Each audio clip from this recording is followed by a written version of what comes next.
Network is here. Hold no punches. I'm real revolutionary right now. Support this man, Black Media. He makes sure that our stories are told.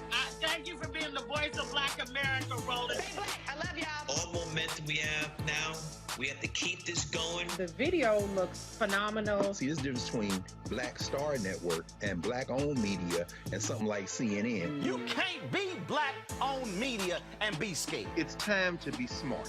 Bring your eyeballs home. You dig?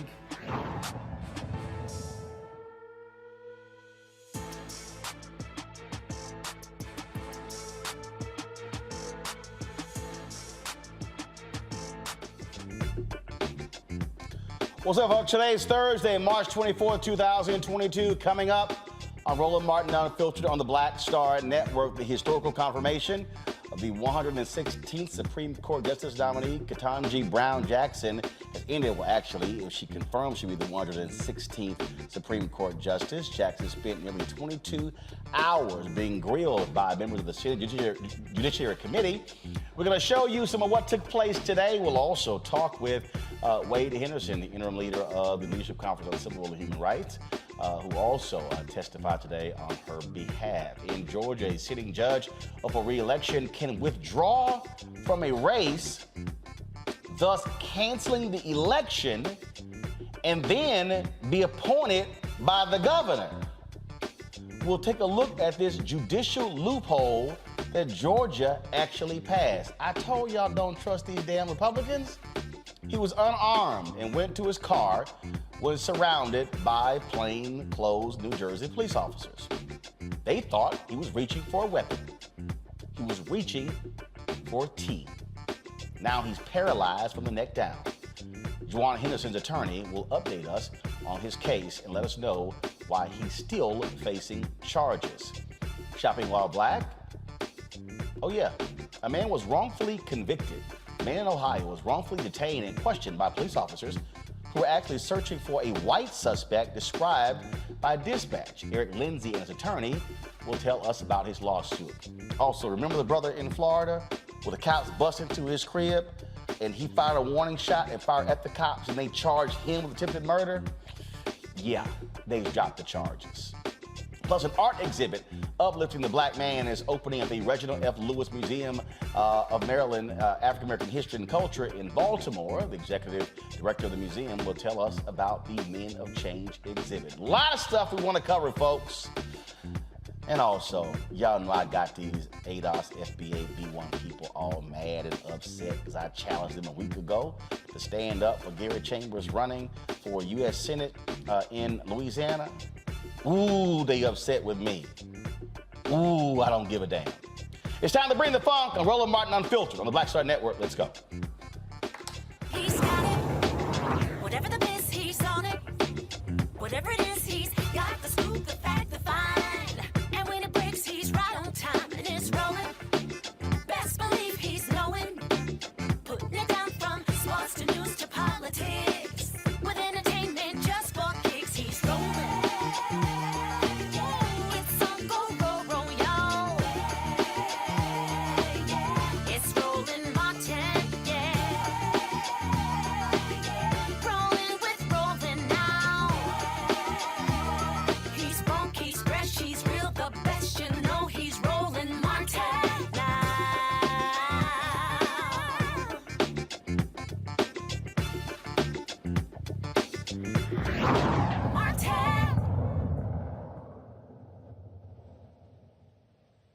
Over the last 3 days, we've heard over and over again, as we should, about the incredible qualifications that Judge Ketanji Brown Jackson has to serve on the Supreme Court. And I know I've touted them each and every day of this hearing myself. Hopefully you've seen me do it if you've been watching the hearings. And I'm going to do it again here in a minute. But before I do, I want to explain why I'm doing it, why I keep doing it. It's because I do believe every American should know Ketanji Brown Jackson, the judge, Ketanji Brown Jackson, the person, and the fact that she represents the very best of our country. All right, folks, the confirmation hearings for Judge Ketanji Brown Jackson ended today after 22 hours. But the one moment, I dare say, now granted, we had, in the words of Senator Ben Sass, a lot of jackasses showing themselves on the committee. We're going to show you what he had to say about that. But I dare say the moment that people are still talking about, especially black women. Now, yesterday, of course, we were getting ready for the show. Spike Lee was interviewing me for the Colin Kaepernick interview. I was not watching the hearings yesterday, so I actually missed that critical moment when Senator Cory Booker of New Jersey, when he spoke for so many African Americans, but especially black women who were watching these hearings, who were watching the attacks on this sister, evoking in many ways the same way the white Southern Dixiecrats were attacking Thurgood Marshall in 1967 during his confirmation hearings. When Senator Cory Booker, when he spoke up, when he laid out this moment, and it reached the point where Judge Brown, when she had to grab some tissue, and she had to actually wipe away tears as she listened to Senator Cory Booker express his thoughts in that particular moment. It was amazing. So many people were tweeting the video out back and forth. They were showing it. They were just speaking to it. So folks, let's go ahead and play it. Thank you very much, Judge. After me, only 5 to go. But sit back for a second, because I don't have questions right away. I actually have a number of things I just want to say, because this has been not a surprise, given the history that we all know, not a surprise, but perhaps a little bit of a disappointment, some of the things that have been said in this hearing. The way you have dealt with some of these things, that's why you are a judge and I am a politician, because you have sat with grit and grace and have shown us just extraordinary demeanor during the times where people were saying things to you that are actually out of the norm. I had to go up dais to ask some of my more senior colleagues about what I feel like is a dangerous precedent. People are taking 1,000 cases you've been over, is that right? I'm sorry, I said you wouldn't ask you questions, but just give me something like that. Something like that. And from what I understand is that these cases often take days, weeks, sometimes months, right? To decide in a case, yeah. yes. There's a trial sometimes, and folks are taking any of those cases and just trying to pick pieces out. And so my colleague, Senator Hawley, has been doing this all into the lead up and saying things, tweeting things that I think that a lot of us, when I was just trying to get some advice here, is this is what the new standard is going to be. That any judge coming before us that has ever chosen outside of the sentencing guidelines, below the sentencing guidelines, we're creating this environment now where I could make myself the hero of people who have been victims of some horrible crime and suddenly put whatever judge I want on the defensive by trying to drag out little bits when they have no context to the case. None of the facts.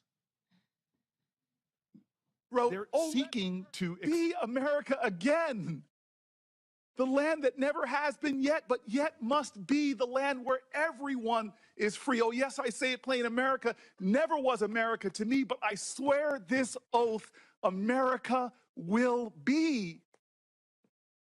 That is the story of how you got to this desk, you and I and everyone here, generations of folk who came here and said, America, I'm Irish. You may say, no, Irish or dogs need to fly, but I'm going to show this country that I can be free here. I can make this country love me as much as I love it. Chinese Americans first forced into near slave labor, building our railroads, connecting our country, saw the ugliest of America, but they were going to build their home here and say, America, you may not love me yet, but I'm going to make this nation live up to its promise and hope. LGBTQ Americans, from Stonewall women to Seneca, hidden figures who didn't even get their play until some Hollywood movie finally talked about them and how they were critical for us defying gravity. All of these people loved America. And so you faced insults here that were shocking to me. Well, actually not shocking. But you are here because of that kind of love. And nobody's taken this away from me. So you got 5 more folk to go through. 5 more of us.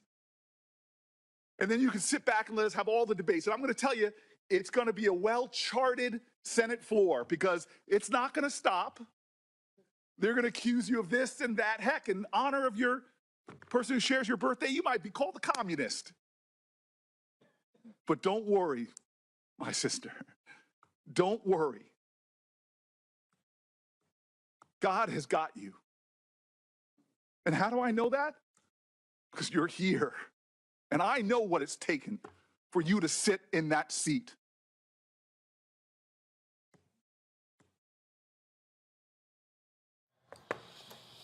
There's a lot more that he said. We're going to play a little bit more of that later. That was an unbelievable moment. Joining me right now is Reverend Leah Daughtry. She's the former DNC CEO, campaign manager for Fighting for Our Vote. Brown Lewis, Dean, North Carolina Central University. Wade Henderson is the interim president and CEO a leadership conference on civil and human rights. Also, Reese Colbert, Black Women Views, regular panelist on Thursday, and of course, Dr. Greg Carr, Department of Afro-American Studies at Howard University.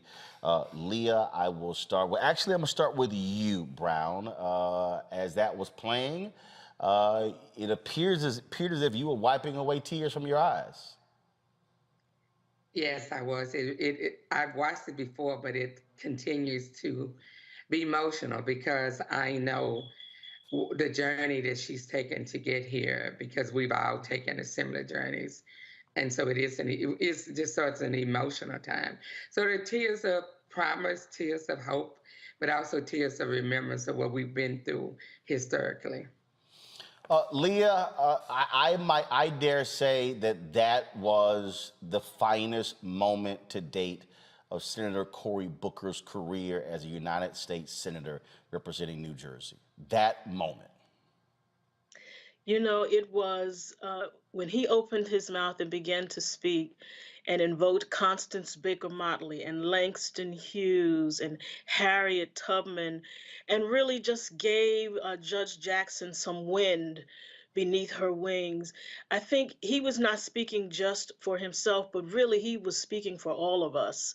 I had the opportunity to attend the hearings and to be in the room when the junior senator from Texas, Mr. Cruz, began with his diatribe, his shenanigans.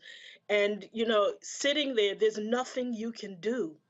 The feeling of helplessness as you watch this eminently qualified sister who has put herself forward to serve this nation be undercut, undermined, diminished, and demeaned, and you sit there proud of her, but with a feeling of helplessness because there's nothing you can do.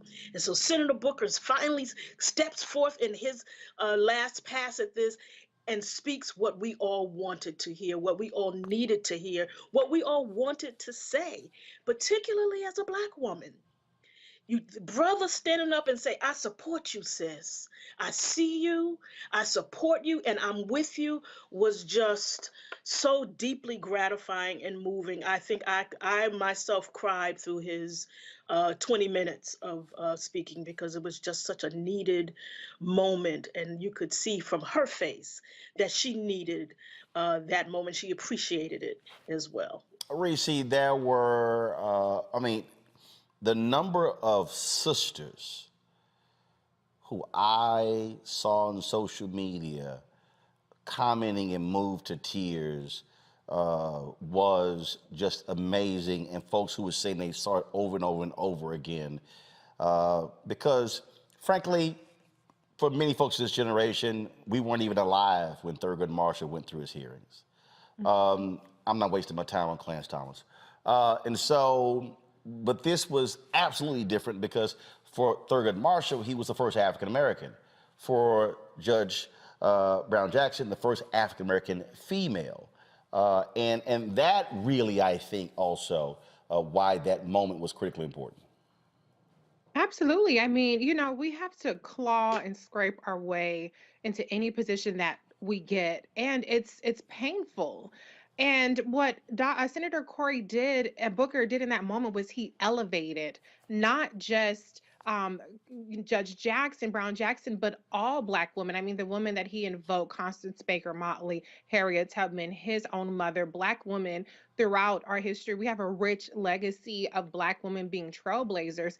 And as he pointed out, they certainly didn't get there by having a hand out, you know, but what he did is he gave her a hand up in that situation. And, you know, Republicans live in the gutter, they live in the mud. And I'm, for one, all for getting down and dirty with them and throwing some punches around. But what we really needed in that moment was to elevate her in a way that gave her the honor of this really magnificent position. You know, the Supreme Court is one of the most prestigious appointments that one can have. It's one that has eluded Black women throughout the entire history of this country. And so she deserved that gravitas. She deserved that support. And she deserved that unequivocal backing in a way that really just showed that she earned the right to be there with dignity. She didn't have to sit there through all of those indignities and being debased and berated for hours so that people can get their sound bites for Fox News or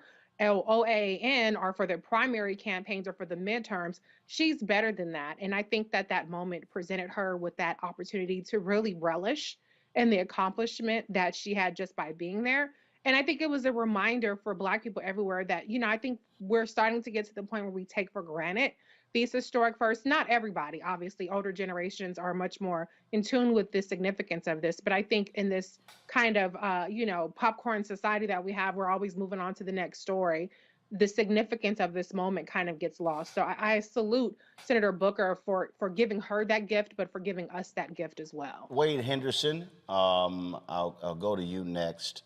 And I got no problem saying this.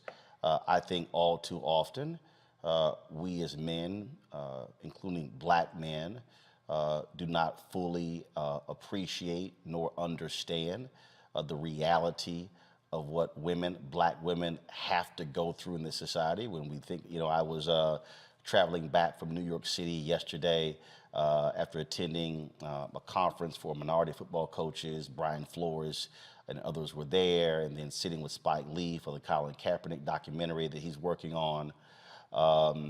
When we think about our history, and actually when I was traveling back, I was watching Selma in our Sprinter, and even when I think about that, sure, we could talk about Amelia Boynton and Annie Cooper, but the reality is, Diane Nash represented in that film, but the reality is, in our history, Black women have, especially the Black freedom movement, even before that and after, Black women have often been erased, not centered, not held up, when the reality is there ain't no movement without Black women.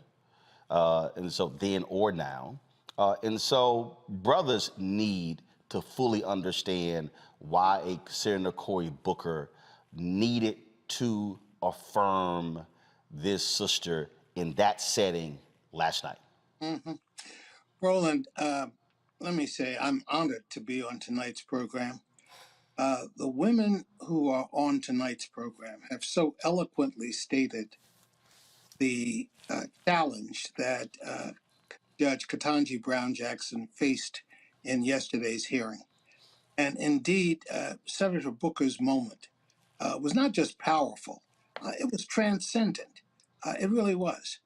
What made the circumstance so powerfully tragic is that in Ketanji Brown Jackson, you have perhaps, really not perhaps, you have the most well-qualified individual ever presented to serve on the United States Supreme Court.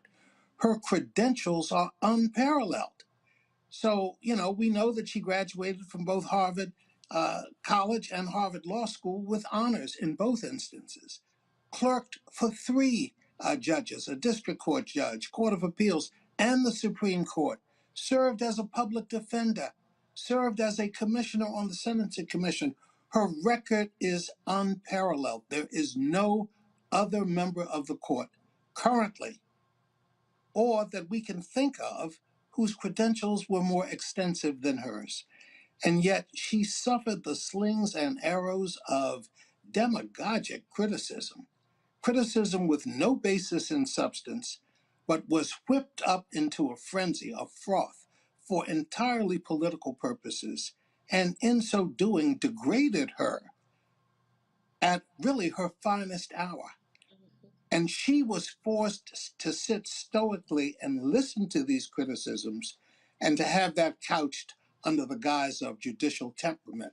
It was a powerful moment. And Cory Booker's comments were cathartic. And that's why people cried, not just women. Men were touched by this as well. But as you said, Roland, I think, as a Black man, it's certainly important for all of us to recognize what this moment represents, not just to Black women, but to the nation. And the qualifications that Judge Jackson presents to the country as a whole is something that deserves to be lifted up and celebrated as the best of what America represents. She should be confirmed near unanimously. But the truth is, she'll be fortunate to get 1, no more than 2, Republican votes on her confirmation. And yet I am confident that even if she does not get one Republican vote, she will be confirmed. I think her presentations over the 3 days of these hearings have demonstrated time and time again why she should be confirmed, and that her qualifications are exceedingly superb, and that she really represents the best of what this country symbolizes. And as the nation's first Black woman to serve on the United States Supreme Court, we should all be honored to participate in this moment. Greg, it's interesting to listen to conservatives complain, saying, "Oh, Joe Biden, he stopped the first Black woman who could have been on the Supreme Court, Janice Rogers Brown. He filibustered her." When in reality, you heard what Senator Cory Booker said last night. No, Constance Baker Motley could have easily been the first, and he said, remember, they called her a communist. And watching Judge Brown Jackson this week, watching her poise, watching her have to sit there and endure the lies. And again, what Republican Ben Sass said, the jackass behavior of people on his side. Again, I really thought about that scene. There was a particular scene from Selma that to me is one of the greatest scenes, when the Coretta Scott King character, played by Carmen Ejugo, was actually talking to Lorraine Toussaint, who was playing Amelia Boynton. And Boynton said this, and again, when I saw it, I said, this speaks exactly what we witnessed this week from this sister. You are already prepared. Know what I can contribute at this moment. I'm grateful to you and to Black Star Network for giving us space. We taped a piece today with Angie Porter and Blethia Watkins, two professors, law professors, in Angie's case, for airing tomorrow on the confirmations. I'm a little conflicted. I mean, only seen Selma once, that movie, in part because one of the criticisms which I share, is the mistreatment of the Student Nonviolent Coordinating Committee in that moment. But of course, it's always good to see Amelia Boynton Robinson portrayed there. Her son, of course, is the Boynton in Boynton versus Virginia. He was a student at Howard Law School at the time. And so watching Cory Booker, I watched him just before I went to class last night. I have class at the law school, and we talked about his comments. And what I saw was, and then again today in class with my undergraduate students, so my law students and my undergraduate students, one of the law students was actually in the room yesterday watching. And it was very interesting to hear young people filter Brother Booker's comments. The enthusiasm, yes. The support for the sister, yes. All of that. At the same time, we have to remember we're in a political formation. So I don't know whether he was giving a campaign speech, and certainly Harriet Tubman is not an American at the time. She was a criminal. She's a fugitive from federal law. But Cory Booker's almost Santa Claus construction of what America is, and I understand why he did it, and I think he does believe that. But it runs the risk of using that time, perhaps even as he continued to praise our sister, Ketanji Onyeka Brown Jackson, by the way. Her middle name is a Yoruba name. And while she has maintained her composure brilliantly, she has also been speaking through her gestures, through her pauses, through those consonants she's been clipping. If you speak Ebonics, she has been giving it to them the whole week. It's actually been glorious to watch. But Booker, it's interesting because I felt conflicted in listening to young people talk about how they looked at it. Everything from, the idea that somehow she has to justify who she is. We keep saying she's qualified, she's qualified, she's qualified. Nothing she could do will qualify her to these white nationalists. Brett Kavanaugh got up there and snotted and snorted. He went to Georgetown Day. And remember, Ted Cruz tried to take her out talking about CRT, the same Georgetown Day that white man went to. They were never going to vote for her. There's no amount of saying you're qualified. No, this is going to prepare you. This is going to help you. Remember, James Eastland, as you've talked about many times, he drug Constance Baker Motley's nomination out for months in 1966 when she was nominated to the federal bench for the Southern District of New York. And I'm bringing all this up as a background to the point I'm about to make. We should pause and celebrate our brother Cory Booker for saying what he said. And we also have to balance that with being very clear-eyed in this intellectual warfare we're on, because while he was doing that, the Supreme Court that Ketanji Brown Jackson is about to be on handed down a per curiam decision yesterday that cut a black district in the Milwaukee area because the criminal enterprise known as the Wisconsin State Legislature has gone completely out of its mind. The Wisconsin Supreme Court stepped in, and the damn Supreme Court of the United States intervened in a state issue. These people are out of control. If you don't understand white supremacy, everything else you think you understand will only confuse you. And while we continue to say that this sister, who is eminently qualified, we also have to balance that with disabusing ourselves of this aspirational backmapping of this fantasy we think of as American values. There is no such thing.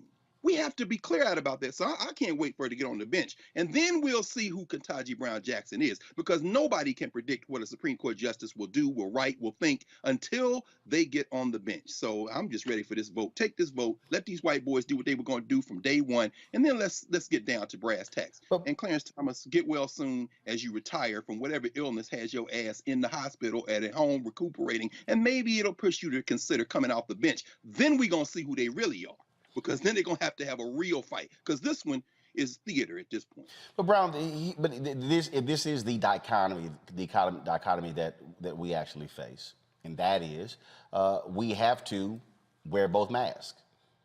The reality is this: she could say what we want to say, but she got to get confirmed. And the reality is, Senator Cory Booker is operating in an institution where it's just two other people look like him. And one is a Republican who frankly votes against everything that he actually believes in. And that's Senator Tim Scott. And so for all of our desire to do a Colin Kaepernick, the reality is, if you read I Never Had It Made by Jackie Robinson, Robinson didn't want to go through all the stuff that he had to go through, but he also understood why he was going through it. And it's very interesting when you read his book, and you can read the fury, the anger, but also understanding it. We still are living in a world, and I say this all the time, where in the last election, 73% of the electorate was white. We're still living in an America that is being defined by, frankly, white standards.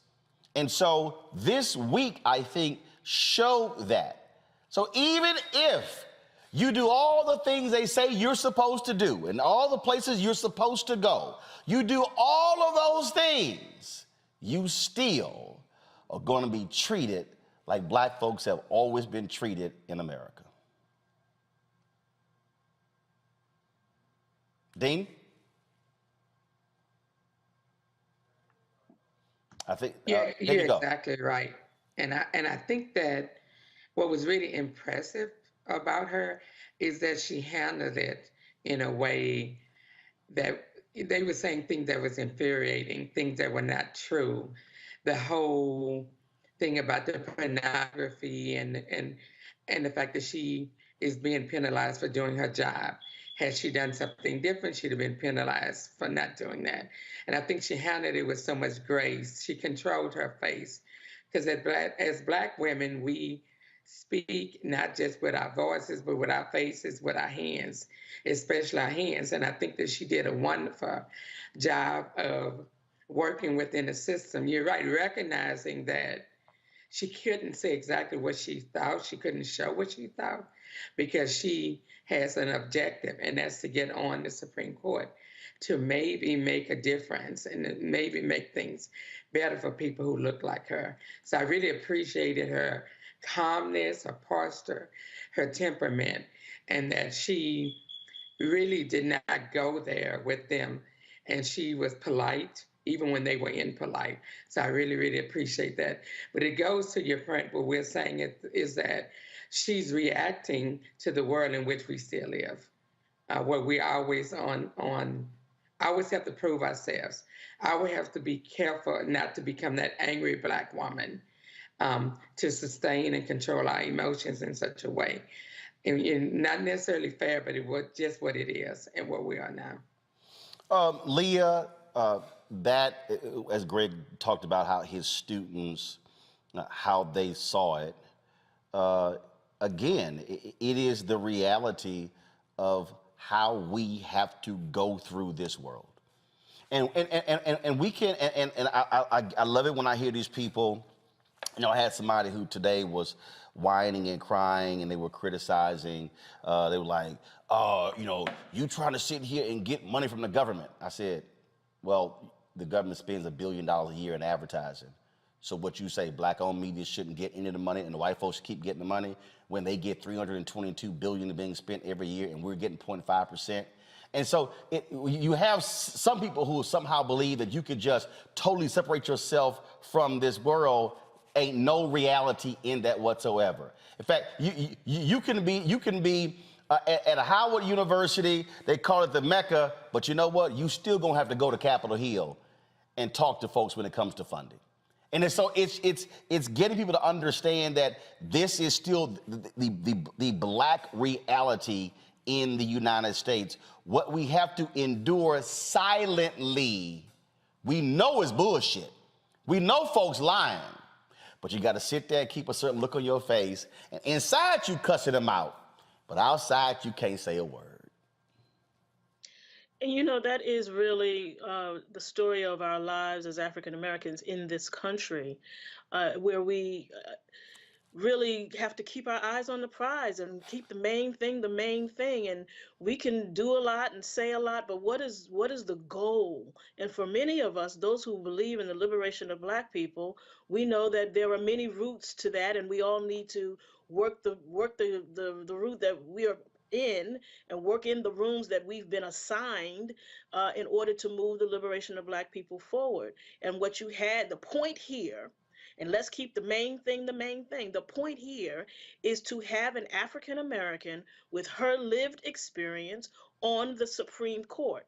So sometimes that means you got to hold your tongue, bite your tongue. Somebody else has to say the things that you can't say. But again, the main thing needs to be the main thing. And I think she was smart enough to understand what the goal is and would not let herself be dissuaded or distracted from the goal in order to give a sharp answer or a quick retort to a bunch of people who are, quite frankly, running for president and trying to get their brownie points with their base.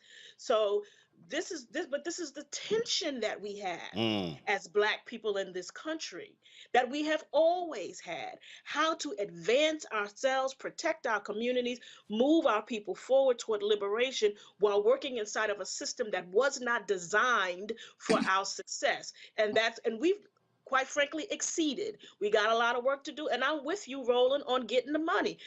The money that the government spends is our money. We are taxpayers, right. And we have every right to get the contracts, get the grants, get whatever the government is, because essentially they are giving me back what I have paid in for all these many years. Why should I leave and let the white people spend my money? This is my money too, and I want some of it, and I deserve some of it, and we ought to be able to have the funds apportioned to us in the way that we deserve. And so I don't see what the problem is. It's not either or. We make it an either or. But the fact of the matter is, the only way we're going to be liberated in this country and get what we deserve as God's creation is to have an inside and an outside strategy. And as long as the inside and the outside are communicating, talking, and collaborating, then that's what we need in order to move our people forward. Wade, I try my best to do what Maya Angelou told me years ago. I didn't see it that way. She did.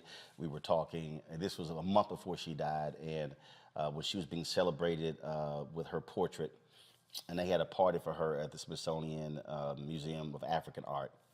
And I was interviewing her, and I mentioned my brother and my sister teacher. She says, "No, you're a teacher." I said, "No, I'm not." She said, "Oh, no." She said, "I watch you. You teach." She said, "Oh, you are a teacher." And so I'm always talking about how we have to rethink our approach to politics. And today, I was going back and forth with some folk, because a week ago I challenged folks who support reparations. I'm like, well, are you going to stand with the brother Gary Chambers, who's running for a senator in Louisiana? Gary talked about how John Bill Edwards won by 30,000 votes the gubernatorial race and how many votes it took. And he said how many unregistered black people there are in Louisiana. And he said, he said, if we get the same number, I could beat Senator John Kennedy. And so I'm watching this hearing, and again, I'm dealing with these trolls and these people who going back and forth, and I'm sitting here going, don't y'all know that if Gary Chambers beats Senator John Kennedy in November, Senator John Kennedy ain't questioning nobody with his fake accent on the committee? If Sherry Beasley wins in North Carolina, Tom Tillis ain't asking questions on the Judiciary Committee because he's gone. And so I'm sitting here going to the folk, you can't on one hand talk about how Judge Ketanji Brown Jackson is getting treated and totally ignore what can happen if you remove and beat two of the very Republicans who are questioning her on the same committee. That they go hand in hand. Teach, Roland, teach. Let me say, Maya Angelou was correct. You are a teacher. And one of the things that has to be done under these circumstances is to link the lived experiences of the people we're talking about, what they desire most in terms of accomplishing things like police accountability and reform, or voting rights, not simply for the sake of voting rights, but to achieve a more just society than we have currently. It requires people to register and vote. I understand that is not everybody's answer to the problems that we face, but it is certainly one answer, and we have to pursue it. When we were working with organizations like the NAACP, the National Action Network, the Legal Defense Fund, the Urban League, trying to get a voting rights bill passed this year, the leadership of Mark Morial and Reverend Sharpton and Derek and Cheryl Lynn was incredible, and it made a huge difference. But at the end of the day, we did not get that bill passed, and unfortunately, it was two Democrats that stood in the way. The refusal to adjust the filibuster was costly. Now we have states that are controlled by Republican state legislatures and governors enacting a series of new restrictions on voting right access, voter suppression initiatives that are sending us back in time to a period before 1965 when the Voting Rights Act was adopted. We've got to fight back on the ground. And that means registering as many people as possible and encouraging them to turn out with a common purpose. Hopefully, that effort is underway through a number of different organizations. But we also need that effort, given volume by you and others, speaking truth, linking these issues together in ways that people can understand. And that is a challenge, Roland. You have a gift, use it. And I think shows like this are very helpful, and hopefully connecting with people who are not currently part of the system, but could be a real force for change if they were to register and participate. Brown, you were dean of North Carolina Central. How have your students been, what have they been saying this week watching these hearings? Well, they've been excited about the way she's handling herself, but they are really shocked about, because for some of them, given their age, this is the first time they've really seen this type of confirmation hearing, because the last one wasn't as aggressive. So they're really, really surprised as to the lack of civility that is going on. But it is also motivating them to what you guys are saying, to get out and support former Justice Beasley in her campaign. And so I think it has invigorated our students, and it also has given them the opportunity to see the reality of how the world really works. because I think that given their age and the things they're going through, they don't remember some of the historical things that Senator Booker was talking about. Because even before the debate about critical race theory, a lot of secondary schools and a lot of high schools have started eliminating teaching history about Jim Crow and about slavery, is about racism. So I think that for some students, it was a shock to see the manner in which a Black woman that was so highly credentialed, the way that she's been treated during these hearings. Which is precisely why, Leah, I need folk to understand, stop thinking this shit's gonna be easy. You need to see, I say this all the time, and I know how people, oh man, I don't wanna see them Jim Crow movies, I don't wanna see them slavery movies, but for me, I mean, literally yesterday, again, I'm in New York, and here I'm sitting right next to Brian Flores, who is suing the NFL of a lack of head coaching opportunities. And DeMaurice Smith is talking about John Mackey being the first, the African-American suing the NFL for free agency in 1972 and it taking 20 years. And Curt Flood suing Major League Baseball, going to the Supreme Court, losing, but eventually it actually happening. And walking through that history, and I'm sitting here going, folk, you can't act like this thing always existed the way it did just because you just were born in the last 20 years. And so this generation, whether I'm 53, whether people are 43, 33, or 23, need to see the remnants, the grandchildren of Jim Crow still doing what they do, so folk understand the battle ain't over. That's exactly right. You know, Chancellor Williams in his book, The Destruction of Black Civilization, starts with a story, and the griot sees an old man on the road and said, what happened to the great people of Sumer? They were architects and doctors, and history shows they were a great civilization. And the old man says, well, they lost their history, and so they died. That's the moment we are in. If we don't understand the history of what has happened before, we are ill prepared for what will happen in the future. If you didn't recognize the names that Cory Booker called yesterday, you got some work to do, my sister, my brother, so we can be prepared and understand how to deal with the sons of Jim Crow and the daughters of Jim Crow as we Marsha. This is what we have to do. And if we don't connect those dots, then we will stay in the mud patch, just stomping around in the same place, and we will never be able to move our people forward. Brown Lewis, Wade Henderson, Leah Daughtry, I appreciate all three of you being with us. Wade, I was going to ask you about what you spoke about today, but don't worry about it. We're going to play the video later. So okay. We'll hear your voice, but we'll play it in real time. I appreciate all three of y'all being here. You're certainly welcome to come back anytime. Thank you. Thank you very much. Reese and Greg,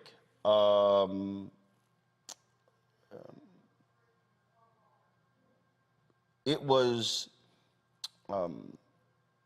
it still, to me, is just extremely interesting. And Greg, I'm gonna start with you on this one. And frankly, it bothers, it does irk me to no end when people are talking about how do we affect change today. They have no understanding of history. And we sit in these rooms and folk talk about how are we going to fix this problem and how are we going to do this? And I'm sitting there going, the same way they did then. When I was having the conversation yesterday, and we were talking about these NFL owners who don't want to hire black head coaches, but they get billions from city, county, and state governments. I said, you ever heard of the Powell Amendment? Attach some EEOC standards to receiving publicly financed money. Adam Clayton Powell did it in the 1950s with the Education Bill of President Dwight Eisenhower. And it continued in the 60s. And I said, tell the New York Black and Puerto Rican caucus to hold up that $1.4 billion they want to give to the billionaire owner of the Buffalo Bills to build a new stadium. And so same thing here.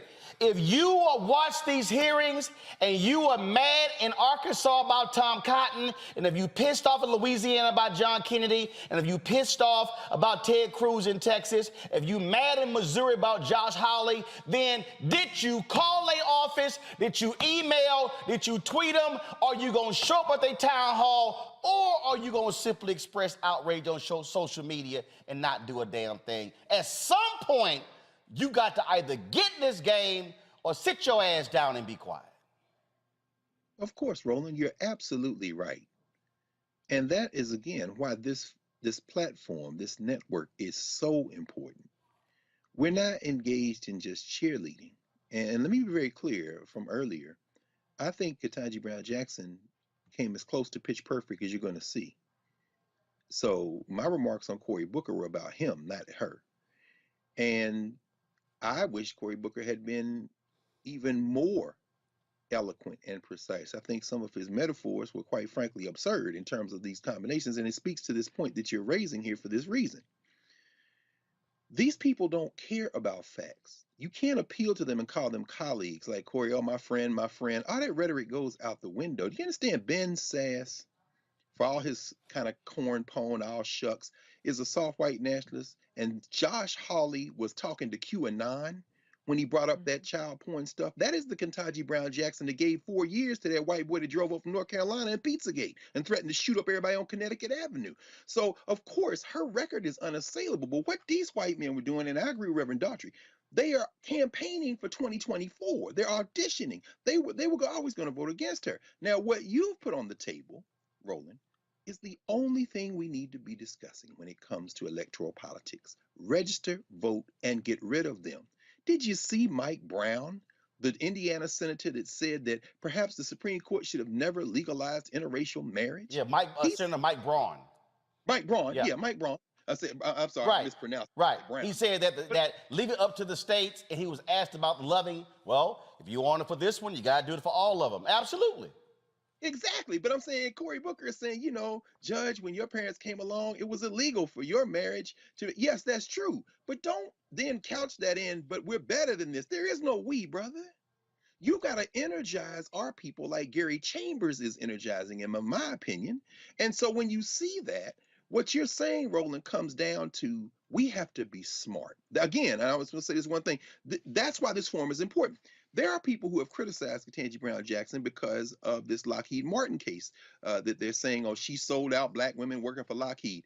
No, you need to do some research. When you read that case, and I've read that case and I discussed it with my students, what soon to be Justice Brown Jackson did at the district court level, most of her opinions are at the district court, which is why she gave young Josh Hawley his entire ass lunch.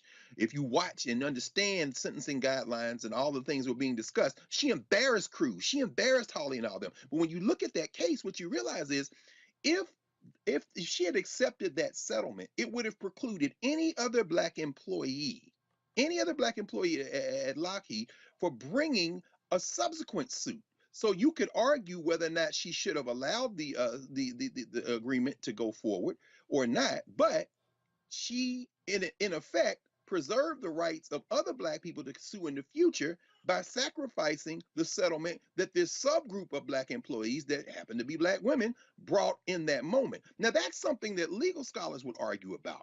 But when people say, well, see, that's evidence she's against black people. No, we gotta be smarter than that. Because they ain't read shit. Ain't read. They ain't read a damn thing, just running their mouth. Running their mouth. And then they say, well, the FOP endorsed her. Noble endorsed her. And then people say, what's Noble? Exactly. Please understand that this woman is going to be on the Supreme Court. This sister is going to be on the Supreme Court, and she's going to be in the minority for the foreseeable future. However, her dissents, her opinions, joining Sonia Sotomayor, now I'm not going to talk about Kagan, but joining Sotomayor, they may well turn into precedents in the future when we get a majority. But you'll never get a majority if your ass doesn't vote, because they are running a Boston on the United States of America right now, and you're not going to fix it by complaining. This is a complex thing. You've got to vote. See, one of the reasons why I started following Reese, because one, let's just be clear, Reese couldn't have sat in front of that hearing with that face of Judge Brown. I'm just letting y'all know. I mean, they would have had to do some bleeping if Reese was sitting up there. But Yeah. the thing is, it's breaking these things down for these people who don't read Jack, they don't watch Jack, they don't study Jack. All they do is see a tweet that somebody else posted and they run with it.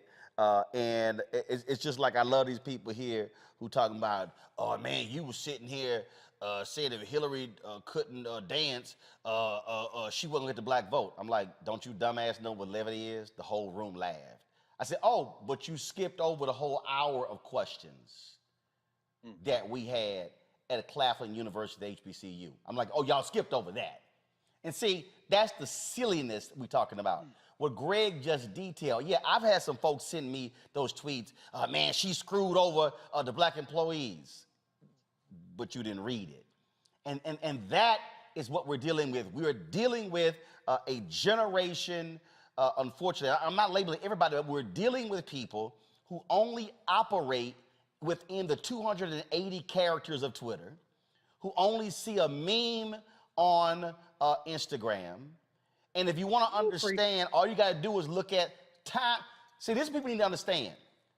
When we talk about who watches and how they watch and what they do, there's a thing in radio called time spent listening. It's called TSL. With digital, it's called time spent watching. For this show, last year on YouTube, because I love these people who say, oh man, your show's a failure. Really? 92.4 million views last year, 13.6 million watch hours, 1.2 billion impressions and reach. Views from impressions, 56.6 million.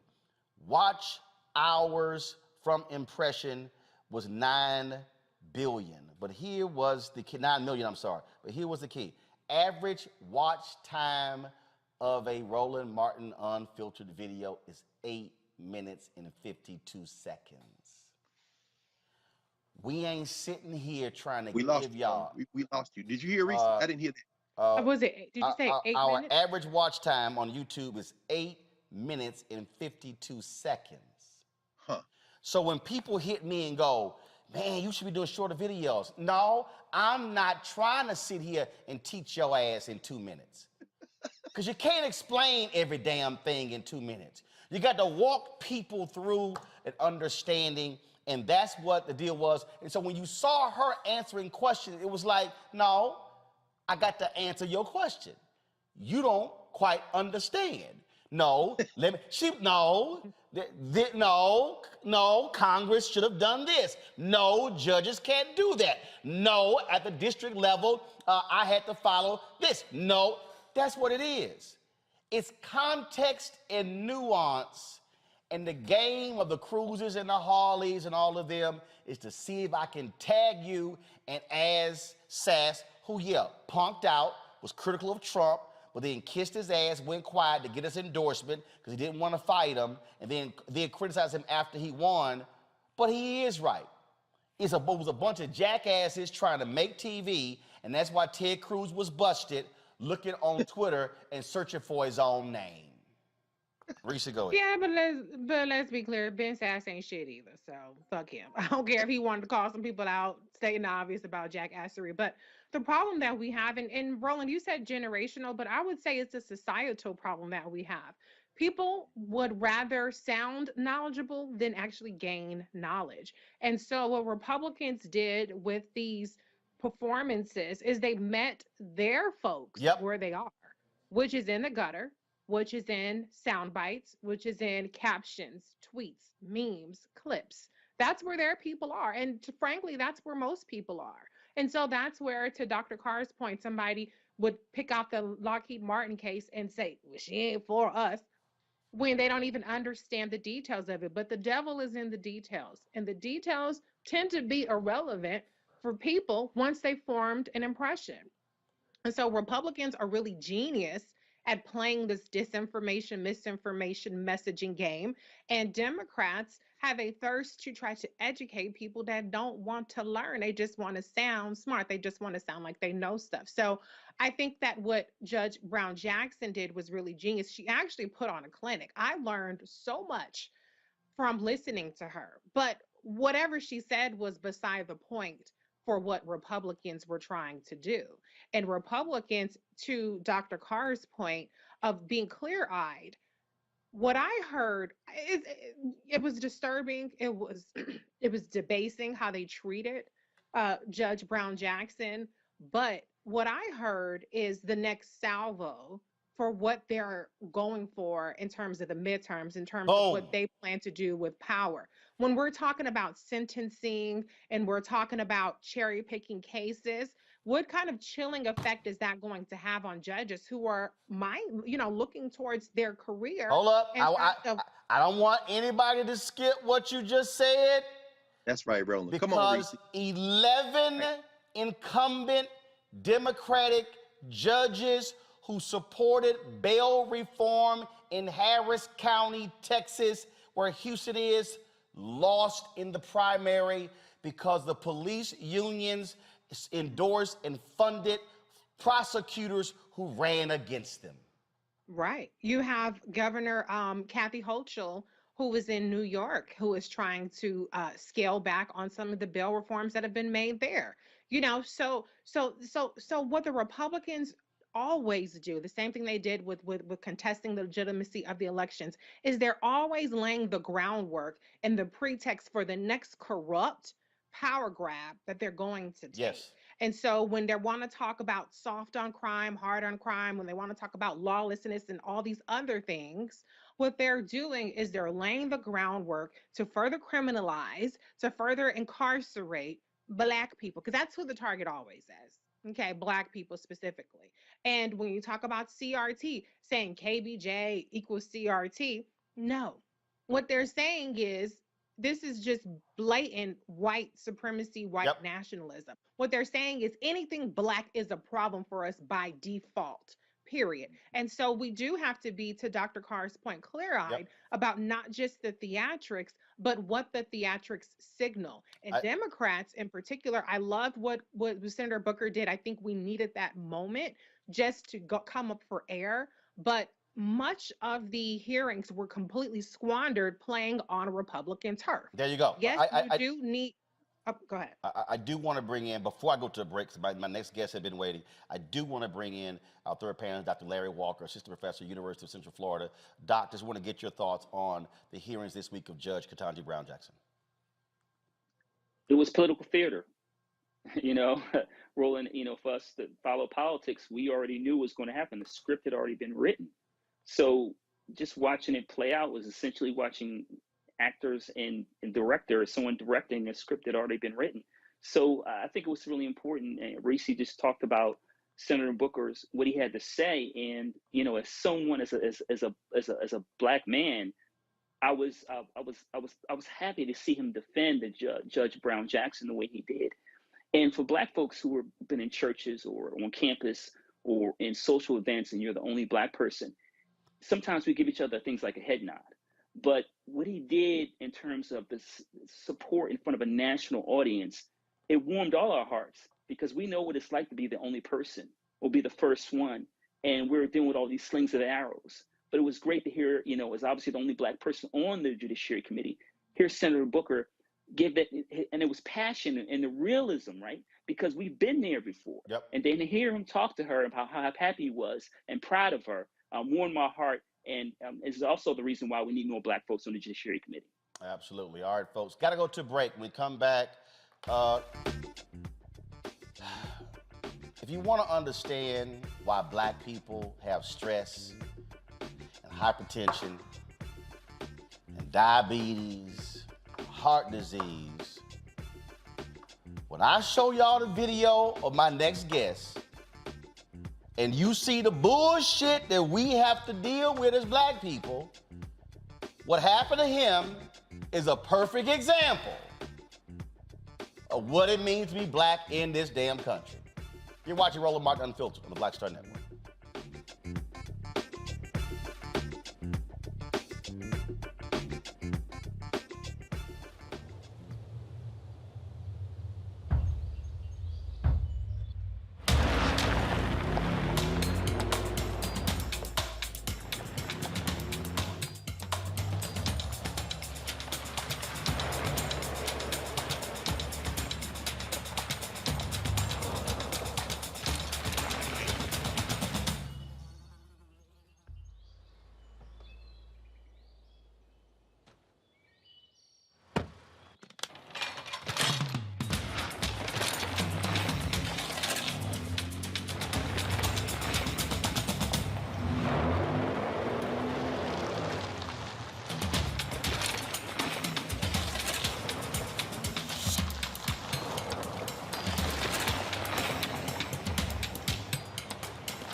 Don't you think it's time to get wealthy?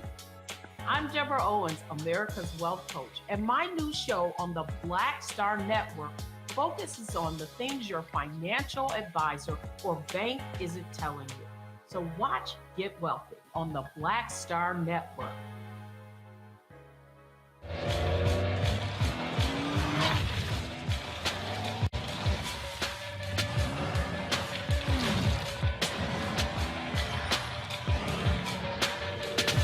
Pull up a chair, take your seat. The Black Tape with me, Dr. Greg Carr, here on the Black Star Network. Every week, we'll take a deeper dive into the world we're living in. Join the conversation only on the Black Star Network. Yo, what's up? This your boy Ice Cube. What's up? I'm Lance Gross, and you're watching Roland Martin Unfiltered.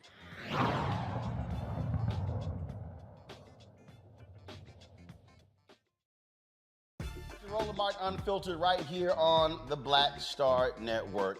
Look, we talk a lot about what it means to be black, the BS you got to deal with, the stuff you got to go through. Imagine you in the store and you minding your own business and you shopping, and a white cop rolls up on you and accuses you of putting stuff in your jacket. And then it comes to find out the person who they looking for, who dispatch told them who to look for, not black and wearing a totally different color than you. Roll a video. Caucasian male, maybe late 30s. He's wearing a dark green/gray type colored Carhartt coat, got a red hoodie underneath. Caucasian male. Maybe Freeze it right. No. Pause the video. Put it back up. Caucasian male, maybe late 30s. He's wearing a dark green / press play. He's wearing a dark green/gray type colored Carhartt coat, got a red hoodie underneath. No. Hey, boss. Come talk to me. Yeah. How you doing, man? Take your hands out of your pockets for me. How you doing? What you doing well until I got stopped? What's up? Yeah, LP called and said that you were concealing some items inside your jacket.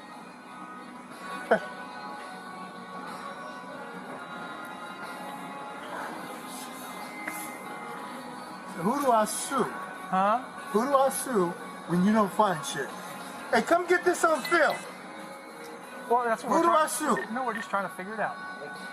Like I said, we got a call that LP is following somebody. Okay, let's say he's got a brown jacket on. Okay, jacket underneath. I walked in here 5 minutes after you guys walked in. I saw you walk in. So how could they see me steal some shit? I have no idea. Get this on film, please. Yeah. So that's what we're here just trying to figure it out. So what do you want? What do you want me to do? If you have things concealed. What did they say? A black man did it? No, sir. What did they say? Because I walked in here after you guys. Listen. Yep. This isn't tan. Do you have any items in your jacket? Hell yeah, I got items in my jacket. Okay. The items that I walked in here with behind you guys. Okay. Clear, one in custody. All right, y'all see this? This the damn person. Yeah, I'm taking over the office. Attention all cars, below for record. Clear, one in custody. Man, Yeah, now I'm this taking took over the place in Ohio. My next guest is suing the Westchester Police Department for this just unbelievable. You heard him say, who do I sue? Off the top, somebody about to get sued. Eric Lindsay and his lawyer Fannin Rucker join us now from Cincinnati, Ohio. Glad to have both of y'all here. And it's always good to see alpha men in the joint. I appreciate it. So, see, Eric, this is what I'm saying. I mean, first of all, y'all, Roland, get the video back up. If y'all see, go to the beginning of it. You see Eric's body language. He's like, this is what his body language, come back to me on one. This is what his body language really, he first like, all right, hear that bullshit I'm about to deal with. You saw the whole look up like here it come. So Eric, you walked in after them. Yes, I did. And when you see me standing that way, you know, I had two cops walking toward me in the aisle. They had the aisle blocked off. So when you saw me standing there, my heart's beating fast because I don't know what's about to happen. There you go. And then when he told me, that's what I'm doing right now. I'm trying to catch my breath. I'm trying to relax. I'm trying to stay composed. And then I said, screw this. Who the hell gets sued? Yeah, I mean that's the thing that we got to deal with. Elevated stress levels, heart starts racing, all that sort of stuff like that, and that's what it means to be black. And let me remind people, we're talking Ohio.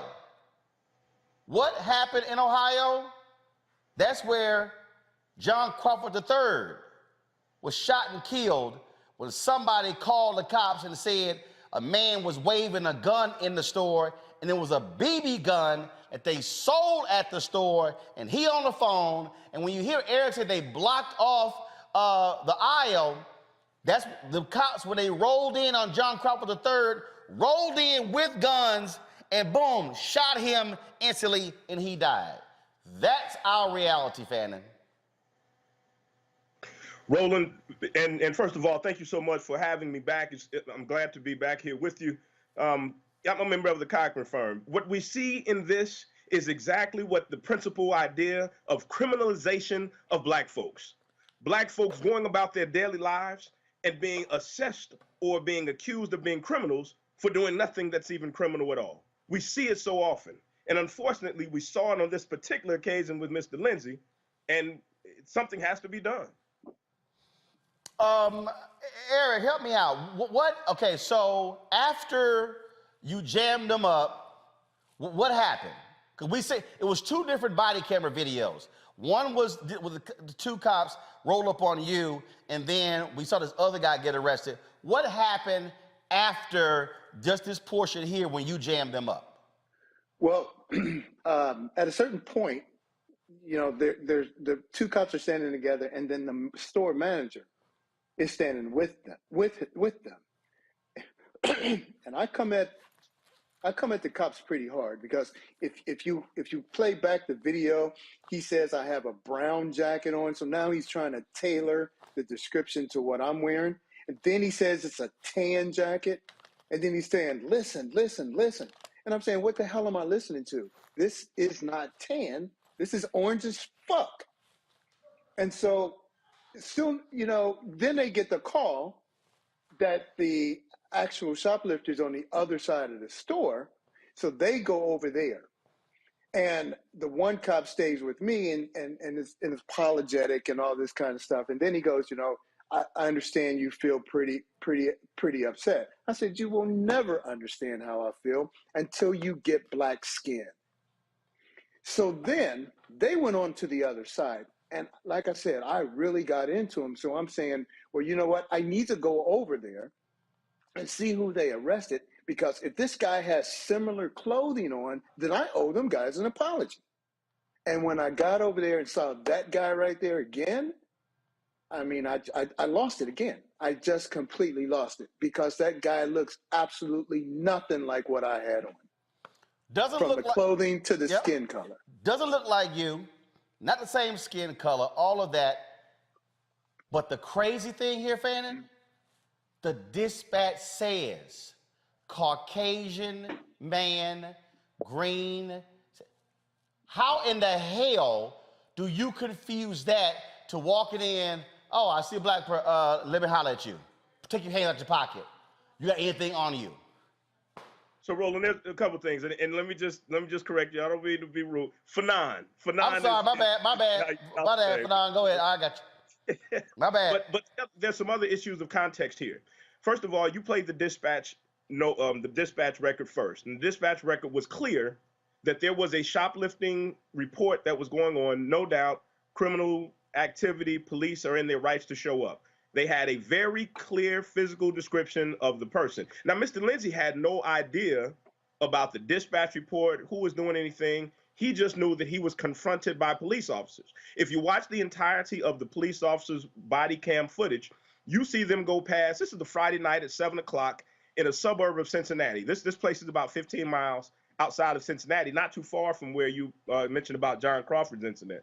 But as he's walking through the store at 7 o'clock, in this big box store, 7 o'clock on a Friday evening, the officers walk past all kind of folks wearing all kind of things, and they don't stop, confront, interrogate any of these other individuals. The first and only person these officers confronted and interrogated was what appears to be the only black shopper in the store during that time.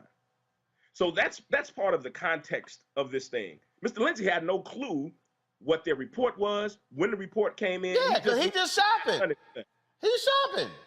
Yeah. Now, Eric, okay, now I need to understand. So the man just standing right there. Did at any point the man just say, we told y'all it was a white dude in a green jacket. What were we talking to the brother for? Did the man just say no? Absolutely not. Absolutely not. And see, that's the part that really burns me up. Well, the whole thing burns me up. But that dude is a black man. Whoa, wait. Like, the man's a black?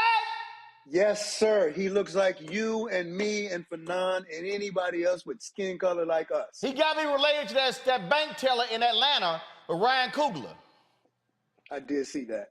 Go ahead, Doc. I can't speak to that, but I see where you're going with it. But what I'm saying is, when the call came in that they had found that they got the suspect on the other side of the store, that guy told the cops, he's over here, and they just turned and walked away. He never once said, I apologize, brother, I'm so, nothing, absolutely nothing. He just acted as though he was as white as they were. Like this could never happen to him. Fanon, what's the name of the store? Meijer. M-E-I-J-E-R. Meijer. Chain store, locally owned. Meijer is a big box national retailer. Mm-hmm. So a lot of these grocery stores, you have different names in different cities and states. So, like, who else are they tied to? What company are they tied to? No, Meijer Incorporated is the national operating store literally across the country. Got it. There are dozens. I mean, it's like, some of the other ones that we know, Walmart, right. Walgreens came on. I mean, it's just the same. So my understanding is that's what they operate in across the country with that same name. So what has been their response?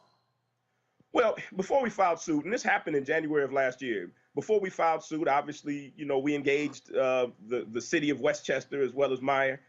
They were very non-responsive and pretty dismissive, even since we filed the lawsuit. Oh, it's just a brief intrusion. He could have walked away. Let me tell you something. I was a judge for 13 years, and I was a prosecutor for much of my career before I joined the firm.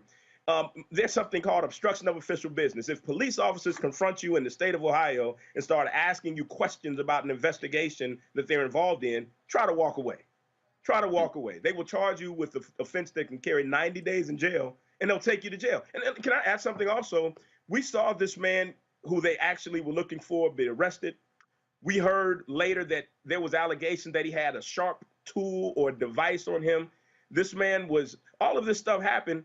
That man was cited, given a ticket, and released. He wasn't even taken down to the jail to be processed after all of what he was accused of doing. And I'll just suggest to you that my thought is, if he had been black, that would not have been the way his charge and his allegations would have been handled.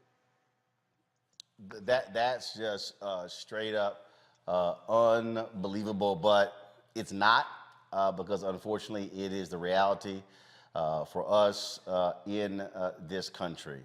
Well, gentlemen, let us know how this moves forward, what happens. I'm sure y'all now have their attention now that this lawsuit has been filed.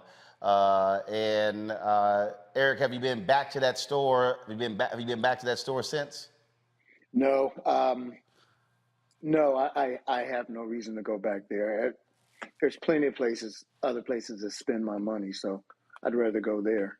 But no, you started this whole story by saying that you wonder why black men or black people have high blood pressure. And I mean, this has taken some time to really get over. The anger, even when I watch the story now, like the local news here did a in-depth report on it.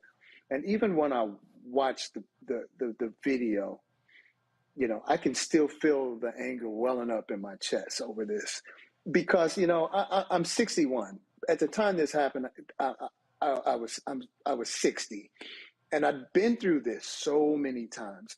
Even in a United States military officer uniform, I've still experienced stuff like this.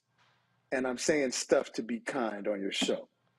And at a certain point, it just gets to the point where it just comes out. And what you saw in that video was me reaching that boiling point, that point where, I just had enough.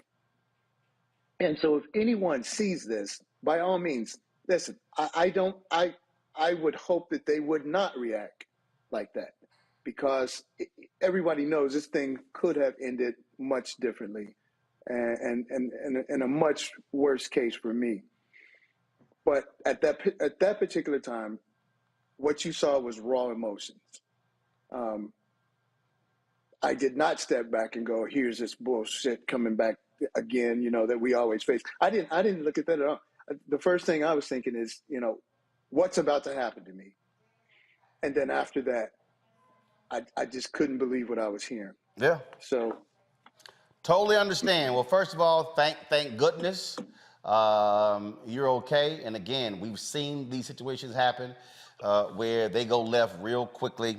And so thanks for joining us, Eric Lindsay, Fadon Rucker. Thanks a lot. Thank you so much. Thank you. I'm going to go to my panel, Reese, Greg, and Larry. And Reese, we're trying to find a video. I think it happened in Houston. It was a black woman. The cops rolled up on her and pointed guns at her. Wrong person. And the sister was like, and they said, well, you know what? This is a learning opportunity for the cops involved. Go ahead, play the video. So this is a learning curve for you? Putting guns to an innocent person back, that's a learning curve. I'm not saying that, I'm just saying, I said every call, there's something to learn. That's a learning curve. You put guns to my back, that's a learning curve for you? That's a learning curve. You put guns to my back. That's a learning curve. I could have died. And that's a fucking learning curve for you? A learning curve. A learning curve? Really? A learning curve? A learning curve? That's a learning curve. You got the call. They put guns to my back. Okay. That's a learning curve? Okay. A learning curve? Really? A learning curve. This is my life. And you want to talk about your fucking education?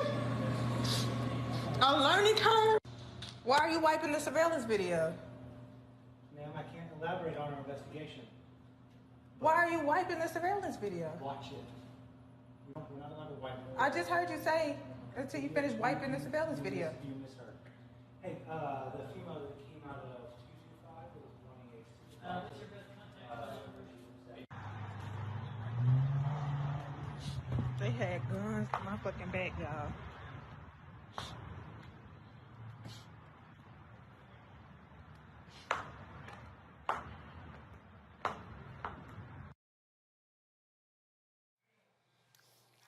See, the thing that, Reese, you hear her friend telling her to calm down, but you ain't the one that had guns pointed at you. And so just like Eric Lindsay, his attorney said it. This happened 14 months ago, and even when he watches that video now, it still is triggering and traumatic. That is what these people don't understand when they say, oh man, you got through it, just walk away. Your ass ain't the one it happened to. Yeah, absolutely. And being in that situation, I think we put so much emphasis on the videos where people behave so well and so respectable and so cool, calm, and collected, as though that should be the standard. But the reality is, when you're being mistreated, when you're being caught off guard, when you're doing absolutely nothing wrong and you're being abused, because that's what it is, it's abuse, by the police, it's very hard to keep your cool. I've been in that situation, not with guns, but I've been in a situation where I was doing absolutely nothing wrong. And it went from me having a calm conversation to my hands behind my back being hauled out. And everybody's like, what the fuck happened? And I went absolutely berserk. I went ballistic. I was irate. And, my friend was saying, calm down, Reese, calm down. You're going to end up in jail. Da, da, da, da. And, but I was just boiling with anger, and the danger didn't even sink in that moment to myself, because I was just so aggrieved and just so pissed. So I appreciate the energy that Eric Lindsay brought. Now, like you said, is that advisable? I wouldn't advise somebody to act how I acted, but we need to stop expecting, putting the burden on us to act in this perfect manner to try to just survive these encounters. So I appreciate the friend, and I appreciate her for, now that she felt somewhat out of danger, confronting them. But it's a shame that you have to assert your humanity. And I'm sure Dr. Carr will say, no humans involved. And these people look at us like we're not human, like we're just test dummies, like we just the little brainless people in the cars to be ran into the wall at their leisure and for their entertainment. So it's typical, it's traumatizing, it's not to be diminished, but this is the stuff that we have to do. But also to Eric Lindsay's point, sue their asses off, sue them, make them uncomfortable, make them accountable, and see what you can get out of it, because it's unacceptable to continue to have to be abused in this way. Larry, I talk about this, and I say this to people. We talk about the reality of what it means to be Black in this country, and it is a constant state of harassment. What I always tell people is, especially when I'm having this conversation, I love when white folks try to tell me there's no such thing as white privilege. I said, part of the problem with that phrase is that when we hear privilege, we think rich. And my response always is, how does it feel to be white and to walk around knowing you're not gonna get followed? Knowing you're not gonna get pulled over because you're white. I said, think about that. How does that feel? The reality is, we have to, every day, we literally have to wake up, put our clothes on, and then go, okay, what am I wearing? Do I got all my stuff? Do my wallet, my license? Do I have this? My insurance? If I get stopped, am I gonna have this whole deal? Are my tags in order? Okay, well, damn, hold up. Is my car full of gas? Because if it gets stopped on the wrong damn road, I'm gonna get, We literally got to go through a 48-point checklist, all because we black, knowing full well the bullshit we're going to deal with when we walk out of the house. You know what, Roland?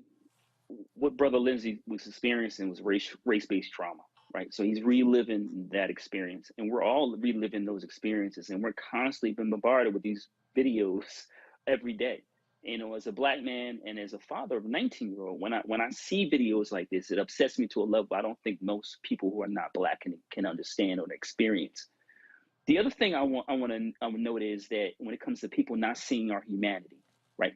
That black people in the society are not valued, and you just don't see us, right? And for Brother Lindsay, this, as you said, Roland, it could have went left really quick. Yeah. And he could have been another hashtag. And I don't think people who are not black don't understand. The other thing you should have added to your list is had a business card or phone number to an attorney, right? Every time I get in my car, I need to know where exactly my driver's license is, because you never know when you get stopped. And I tell folks all the time that I don't always walk around with a bow tie on. And if I did, I'm still going to get stopped. And I know that, right? So we have to really talk to people. When we talk to people, explain to them what it's like, what are in terms of dealing with anti-blackness in our society, because we're talking about anti-blackness. It is the 24/7, 365. And you talked about it earlier, Roland, in terms of the stress, the high blood pressure, all the other diseases associated with stresses like that. We deal with race-based trauma. And for folks that look like us, this is what our lives are. And it's tiring. And so when you see Brother Lindsay's response, and Reese talked about her response, it is this, you're exasperated, right? Because you're tired. You know, I'm tired of dealing with this every single day. Everywhere you go, your blackness is being magnified 1,000 times over compared to other folks who are actually doing something wrong, and they just kind of walk by while the cops are harassing you. And look, we got to put an end to this, because we're losing too many black lives because folks want to criminalize black folks and don't see our humanity. And Greg, this is why some people I've had some people criticizing me, some white folks, you got this segment called Crazy Ass White People. Yes, because I'm exposing individuals who call the cops on black people for selling lemonade, who call the cops on black people for delivering packages, knowing full well that black people are on the end result of getting shot or beaten by cops. And yes, our reaction can't even be the reaction that white folks get. White folks, I remember the video we showed of the white guy who got indignant with the cops. He said, "Now you ain't stopping me," and drove his ass off. Yeah, we got examples of a black person driving off, and they pump 50 bullets into the car and then say, you were fleeing the cops. I mean, this is why we talk about these things, and this is why I ain't got no problem when one of these racist white folks lose their job because of what they have done to too many of us, because it literally is life or death with us when the cops come. And these cops, they want, the dispatch said, Caucasian man in his 30s in a green jacket. This was a 60-year-old black man in an orange jacket. Absolutely. It was, Roland. I mean, I don't have a good answer. I agree with you, Dr. Walker. You know, this stress, the impact of stress, as you said, as Rishi said, as you said, Roland, and I forget where I heard this first. Maybe our colleague Jules Harrell, who was a psychologist at Howard University, longtime Jegna of ours. You know, every time you get seized with that panic moment, it could be if you're driving and you see the lights, the cop lights go up in the rearview mirror, that constriction of your heart takes a few seconds off the end of your life. Now multiply that by a lifetime, and I forget what it was, Ralph Ellison or James Baldwin that said, from birth to death, there's something very personal about being very personal rather, about being black in America, from birth to death. And, you know, thinking, just reflecting again on Judge, soon-to-be Justice Ketanji Brown Jackson. Every time Ketanji Brown Jackson answered a question from one of those racists, that smarmy ass Ted Cruz, that chinless Tom Cotton, that punk Josh Hawley, she could not do what their fellow white man Brett Kavanaugh did, who feels like he was born with an entitlement to sit on the Supreme Court. So he starts snotting and crying and yelling and if she had even breathed in that direction. But the thing that ties these two things together in my mind right now is that every time the more ridiculous they got, you watched her, and a couple of times, especially with that punk Josh Hawley, who's a pure bred punk. She went like this. Thank you, Senator. All of that feeling that we saw in that brother a second ago, that was Judge Brown Jackson as well. And finally, you know, you could see Brother Lindsey clenching as you were interviewing him. We've all felt that. Yeah. We all felt that. And in that video, there was a look on his face, not of surprise as much as resignation and a bit of sorrow. He had a mask on, but we could all see in his eyes.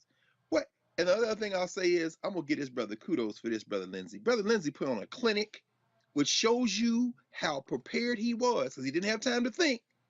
Anytime these damn paterollers stop you, he showed you the 3 things you should say first. Number 1, as you said, who do I sue? Number 2, get this on film. And number 3, what do you want me to do? In other, if I promise you, man, if that was on a card, look, can you sue for me? Who do I sue? Get this on film. What do you want me to do? Boom, boom, boom. Back them up. That's why that video went viral. You about to lose your job. You about to lose your job. That's what it's all about. Y'all hold tight 1 second. I gotta go to break. We come back. We're gonna tell you about it again. Brother in a car in New Jersey, get stopped, reaching for a T. What did Larry just say about reaching for your driver's license? That brother's now paralyzed because he got shot 4 times. We'll talk with his legal team next. You're watching Roland Martin Unfiltered on the Black Star Network.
Hi, I'm Dr. Jackie Hood Martin, and I have a question for you. Ever feel as if your life is teetering and the weight and pressure of the world is consistently on your shoulders? Well, let me tell you, living a balanced life isn't easy. Join me each Tuesday on Black Star Network for A Balanced Life with Dr. Jackie. We'll laugh together, cry together, pull ourselves together, and cheer each other on. So join me for new shows each Tuesday on Black Star Network, A Balanced Life with Dr. Jackie. Hi, I'm El DeBarge. Hey, yo, Peace World, what's going on? It's the Love King of R&B, Raheem Devon, and you're watching Roland Martin Unfiltered.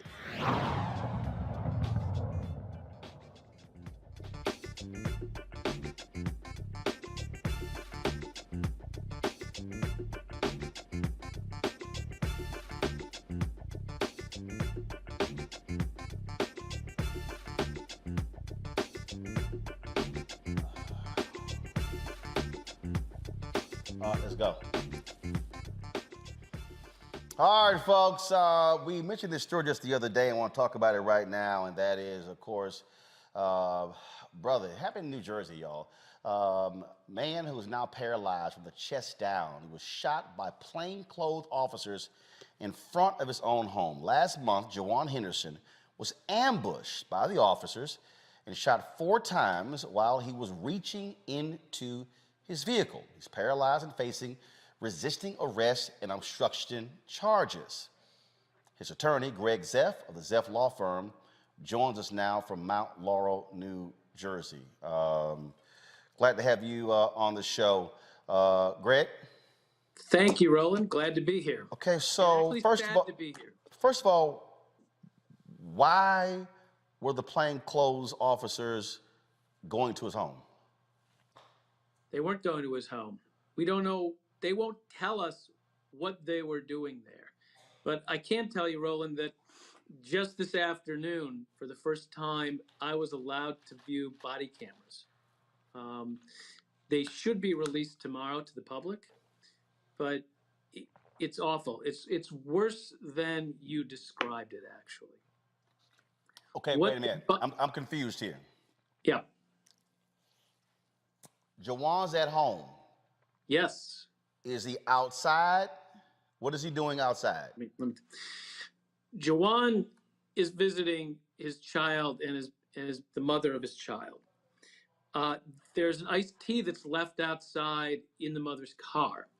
He goes outside, gets in the vehicle to retrieve the tea, when 3 or 4 plainclothes officers, all dressed in black, approach the vehicle and shine lights on it and demand his identification. Wait, hold up. Yep. Give me, so Jajuan comes outside and he's going to the car and he's reaching into the car. Nope, he gets in the car and closes the door. He gets in the car and closes the door. Yep. All of a sudden, was this daytime or nighttime? Middle of the night, midnight. Okay, so all of a sudden, 3 or 4 people roll up with flashlights demanding his identification. So no flashing lights? No flashing lights? Nothing. Just out of the blue? Yes. Okay, now what happens next? What happens next is you see his hands, which I think is very important. He's got a cell phone in one hand. He calls for help. Right, because it's midnight and 3 or 4 folks rolling up with flashlights wearing black. He don't know who the hell they are. He's terrified. He's terrified. On the video, first of all, does the video have audio? Yes. Do you hear them say, "We're police"? Do they identify themselves? In fact, they do identify themselves at some point. And you know when they identify themselves? When he says, "I'm going to call the cops." Hold on, wait. So they walk up, flashlights. Need to see your ID. He says, "I'm gonna call the cops." They say he rolls the window down a little bit. They say, "I need to see your ID." He rolls the window back up. They see him rummaging around. They tell him to stop rummaging around. They say, "We're going to break the window if you don't give us the ID and get out of the car." And he says, "I'm going to call the cops. We are cops." I know you're cops. It's 3 or 4. I need a lawyer. I need a lawyer, he says. You have no probable cause to do this. Okay, hold on. It's 3 or 4. Are these cops white? Are these cops white? Are they black? There is one person of color that is a police officer and 2 white officers. Okay, hold up. All right, so let me. Yep. 3 cops roll up. It's midnight. Jajuan's sitting in his car. He's going to get the iced tea. All of a sudden, 3 folks walk up, 2 white guys and a person of color, flashlights, dressed all in black, says to him, "Yo, need to see your ID." Who the hell are these people? Roll the windows up. They didn't say we gonna break the window. He says, "Yo, I'm gonna call the cops." They say, "We the cops." And they're not acting like people that are there to serve and protect, are they? Okay, so then what happens after they say, "Hey, we are the cops"? What happens next? He asks to call a lawyer. And he asks them why they're stopping him. And all they keep saying is, "Roll the window down, get out of the car, or we're going to break the window." You can't break this window. You can't do that. That's not what police officers do. And so my client is frozen with fear, terrified, and they break the window. Now, this is a 4-door car, Roland, okay?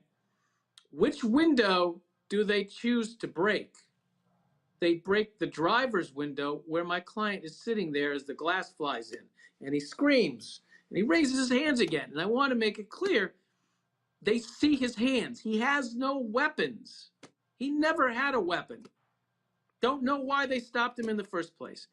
And from the 5 minutes when the body cameras go on, first minute from the body camera goes on to the 5th minute when they shoot him, there's almost nothing done to de-escalate the situation. Wait. They shoot him. 5 minutes after they roll up, they shoot him? They shoot him. They break his window, and once they break his window, he turns the car on and tries to get out of there. And as you said earlier, the white guy who drives away, nothing happens to. When he tries to back up and get out of there, again, no police were in any danger of being hit by him. One of the white officers shoots him in the neck.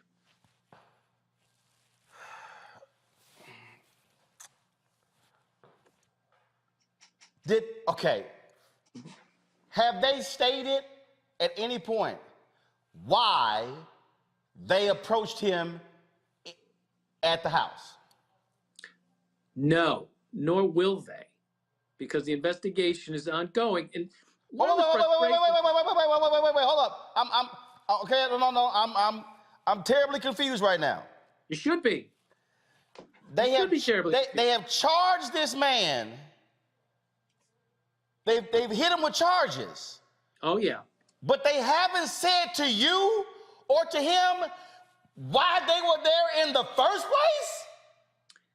No, they haven't. There has been one leak, though, Roland. One reporter has indicated that maybe, just maybe, the car was illegally parked. Don't know if that's a fact. Don't know why they stopped him, but somebody has told a reporter that. Okay. Don't you find it strange that first of all, when did this happen? This happened February 14th. February 12th, I'm sorry. So it's been 40 days. And in 40 days, no one can say why they initiated the action against Jajuan. You are correct.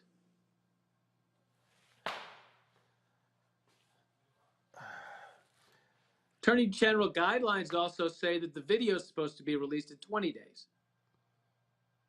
And when you see this video, and I hope to have it for us today, but it hasn't been released. When you see this video, you're going to be asking the same questions you are right now and shaking your head further. This literally sounds eerily similar to the story we covered in Houston, Texas, where a young man, college graduate, 2 degrees, was accused of theft by a known felon. The cops didn't even, called the guy, they said, hey, he said, look, I'll turn myself in. They sent a group of cops to the house, rolled up, plainclothed car, roll up on this dude. They start shooting out the window. Same thing, no identification, no lights. That was actually in broad daylight. It wasn't at midnight. And I mean, first of all, if Jajuan, let's just be clear, if Jajuan had a gun, and if he was actually lawfully carrying a gun, and somebody just rolls up on him out of the blue, your natural reaction is to shoot somebody who never identifies themselves. You know who the hell it is. It's midnight, and they're telling you to do something. Larry, you got a question? Yeah, you talked about them releasing the video. So is it you assume that they're going to release it tomorrow? Is that clear in terms and talk about the state law in terms of releasing video if you can for a second? Sure.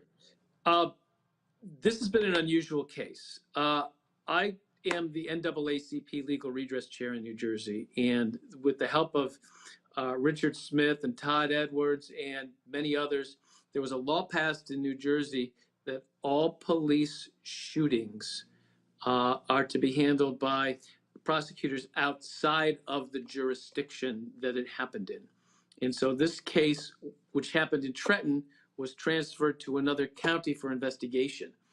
That investigation didn't begin for 5 or 6 days. And the Attorney General guidelines say that within 20 days, the video itself should be turned over to the public. It's been 40. Because I am the lawyer, was allowed to view the video today. I've been told it's going to be released sometime this evening or tomorrow.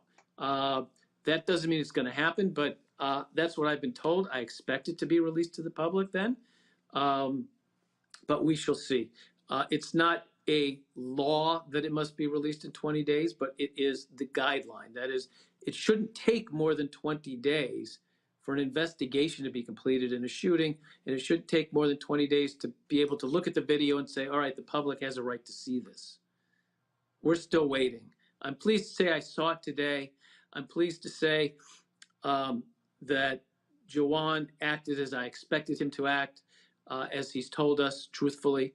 And I'm pleased to say, and just mortified actually, to say that he was asking for help. He asked to call the police on the police. And instead of de-escalating the situation, the police broke his window and tried to pull him out. Instead of saying, wait a minute, he's confused. He wants to call the police. He wants to call a lawyer. Let's talk to him a little bit longer. Let's explain what's going on here. There was nobody in danger. There were no weapons involved. Why are you rushing to judgment and execution? Why are you doing that? And Roland, you mentioned something else.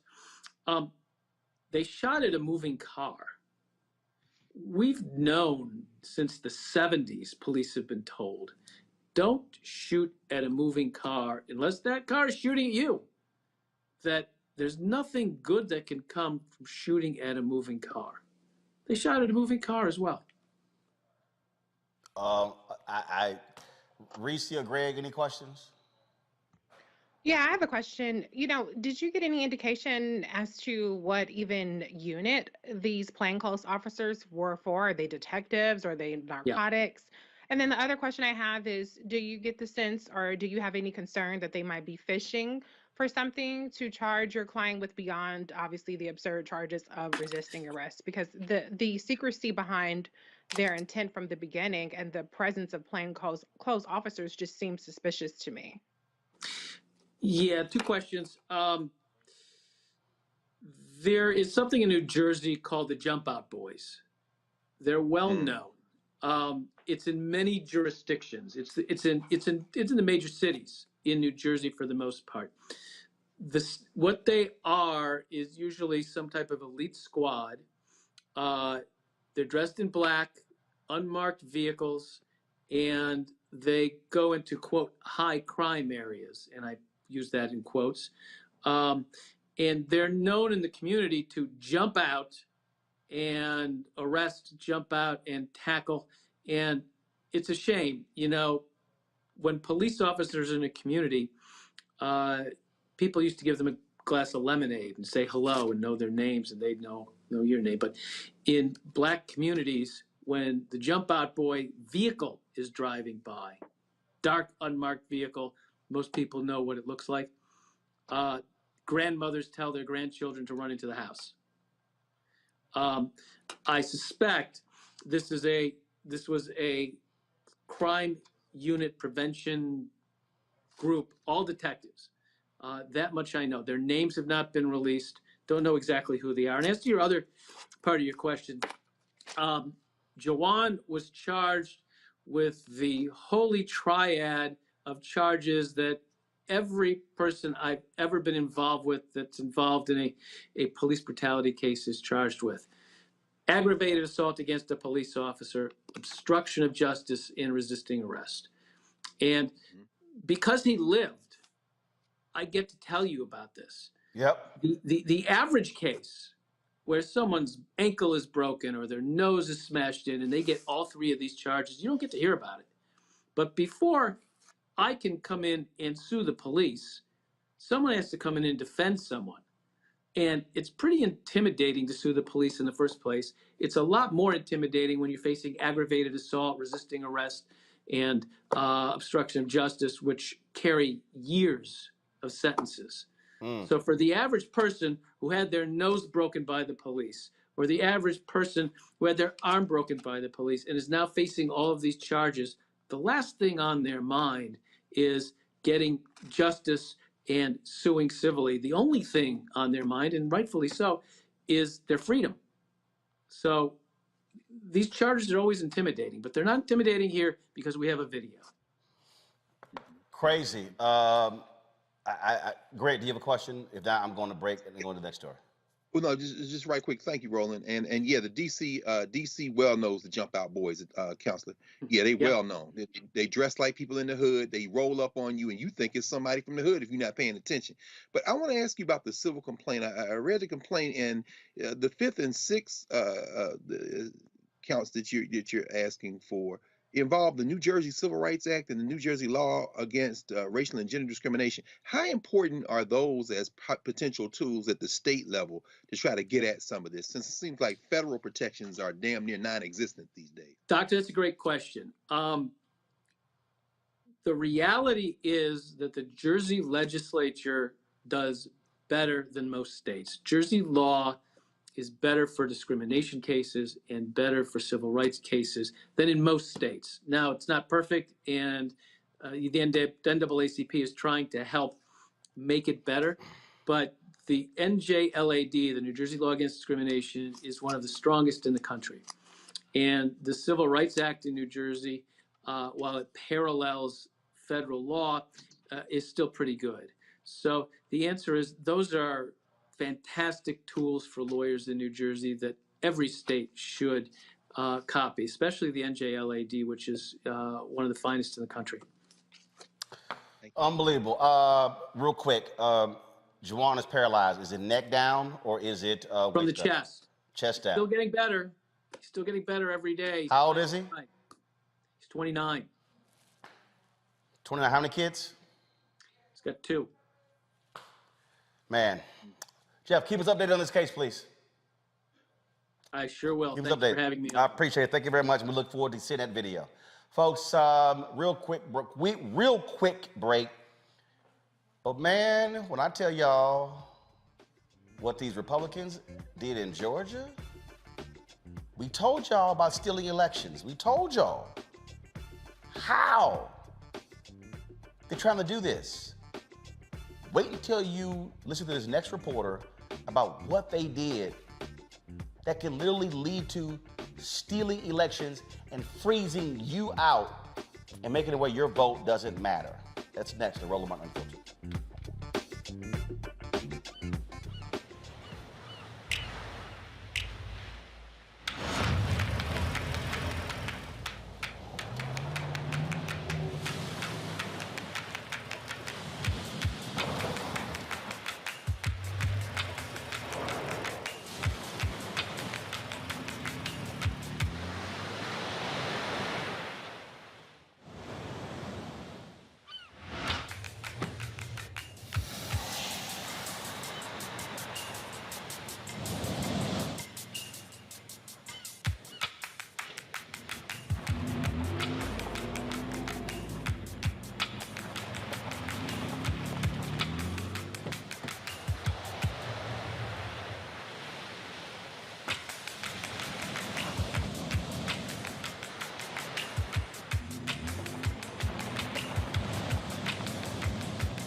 I'm Chrisette Michelle. Hi, I'm Chaley Rose, and you're watching Roland Martin Unfiltered.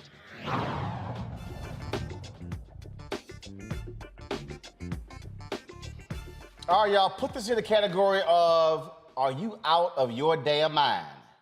In Georgia, judges who are at risk of losing an election can literally say they're resigning many months from now, which cancels the election, but also cancels any challenger's chance of beating them. Then the governor can turn right around and appoint who they want to the bench. Daniel Nachanian, editor-in-chief of Bolts, joins us right now. We saw this story, and he wrote this article called Dystopian Loophole for Georgia Judicial Elections. Gives Brian Kent the last laugh. Y'all, he joins us from D.C. Daniel, I have never, ever in my life heard of anything like this ever. Explain. Well, it is a pretty shocking situation in Georgia. It's a bit complicated, but the bottom line, in Georgia, Supreme Court justices are elected, and unlike U.S. Supreme Court justices, for 6-year terms.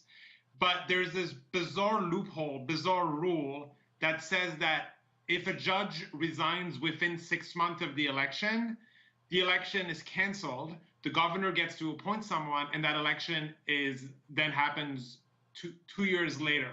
Now, that's bad enough, and historically it has been abused by incumbents who want to game the system, resign just before an election, effectively canceling the election, which is bizarre enough. But then in 2020, Republicans really escalated this because there was a prominent Democrat who was running for Supreme Court in Georgia, and the justice announced he was resigning 6 months later, 6 months after the election, and the governor and secretary of state said, oh, okay, the election is canceled. And the Democrats sued to force the election to happen, and lost the case in the state Supreme Court that he was trying to join. And now it just happened again, actually, a couple of months ago, with the Chief Justice announcing he was going to resign in the fall, and that being enough to cancel the election that is supposed to happen in May. And this is concerning, obviously, for a whole host of reasons, but exactly as you said, it makes it very hard for anyone to run, because you could be running, for instance, as an outsider who wants to change the system. You could be running, be ahead, be about to win, and then suddenly the election is canceled, the rug is pulled from under your feet, and you have nothing to run for anymore. Okay, so I want to unpack this again. All right, so first of all, I'm familiar with running for state Supreme Court. It's the same way in Texas.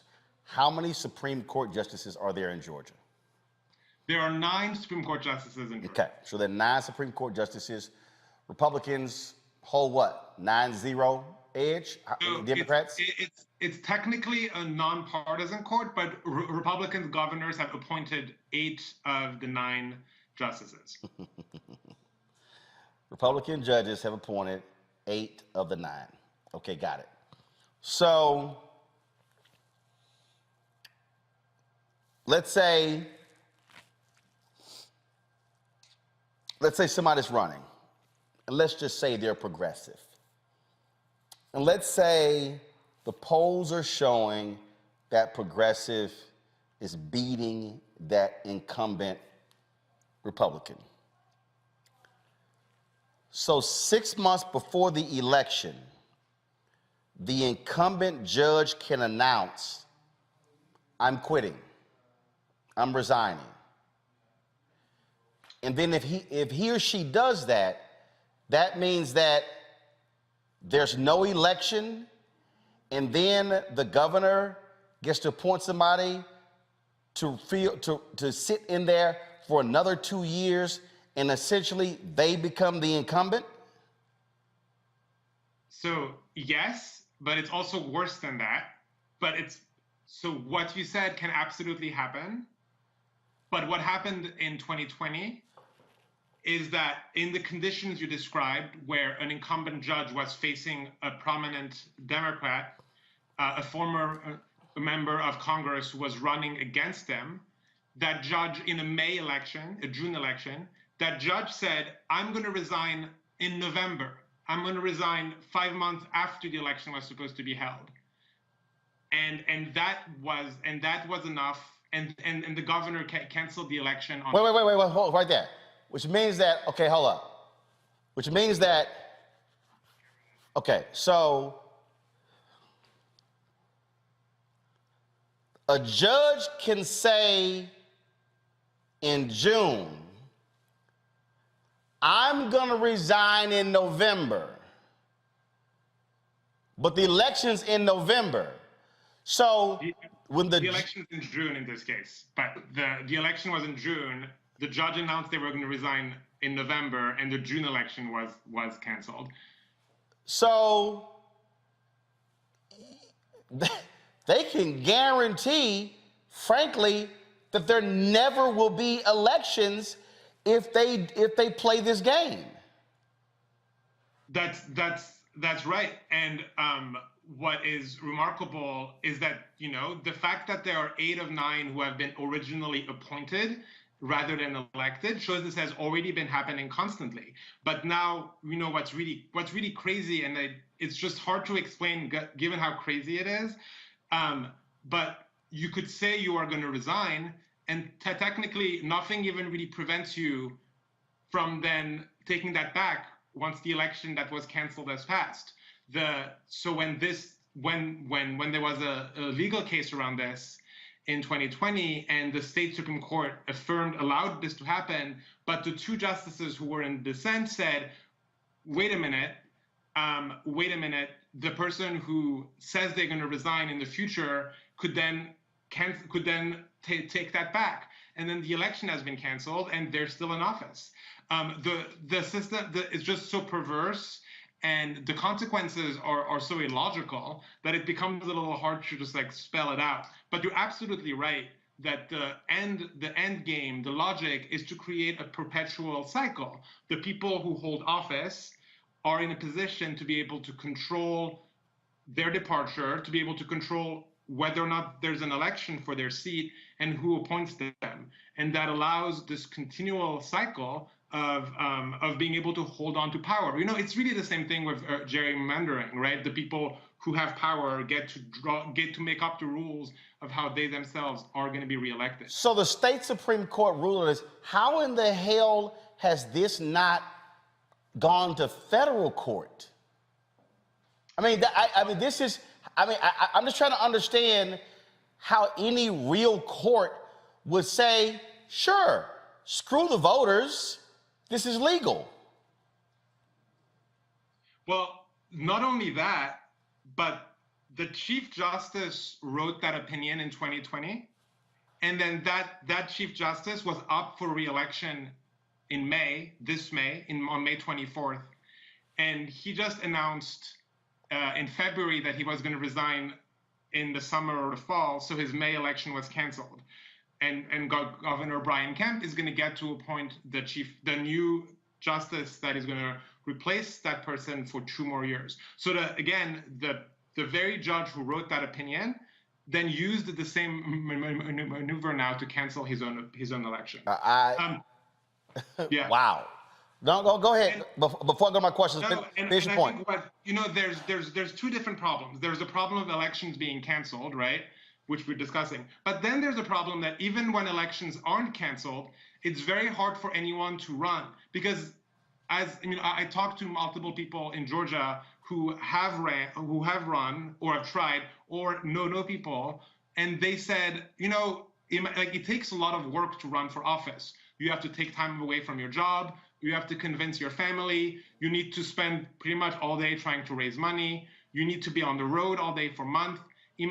Taking all of that without being sure that the election is going to happen, because the incumbent could just try and play this trick on you, is a lot. Is a big ask. It's very hard for people to do that. So someone, actually the candidate named John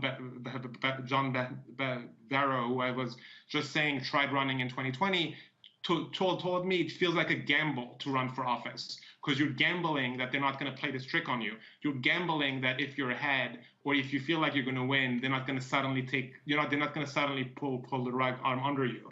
And that's a big ask, so that both cancels elections, and even when they're not canceled, it keeps other people away from running. Greg Carr, I've heard some crazy ass things. I have never heard anything like this. Yes, you have, Roland. You talk about it all the time. It's called the period after the end of Reconstruction. this is what they're doing, and I for one am sometimes people will say to me, "Why you seem so happy?" I'm very much encouraged by this. They're going to destroy their country, and because the only way this stuff is going to be fixed is that it's going to have to collapse, and that's why. And so, no, you've talked about this, Roland. This is the type of corruption that ultimately, although it took decades, led to the freedom movement of the 20th century, the so-called civil rights movement. When you have taken away everyone's opportunity to do anything other than fight, they will fight. And I guess what I'd like to ask our guest, Brother Nakanian, reading your article, seeing that there was a former judge who then went in the damn legislature and weakened oversight because he himself had been investigated by a judge. This reads like it's the 1890s, 1900s, 1910s. My question is a kind of global question in this sense. How much longer will there be legitimacy of the courts in the state of Georgia if this is not only allowed to stand, but becomes pretty much not only standard practice, but the way they do politics? I mean, how long before people just decide the courts are illegitimate in your mind?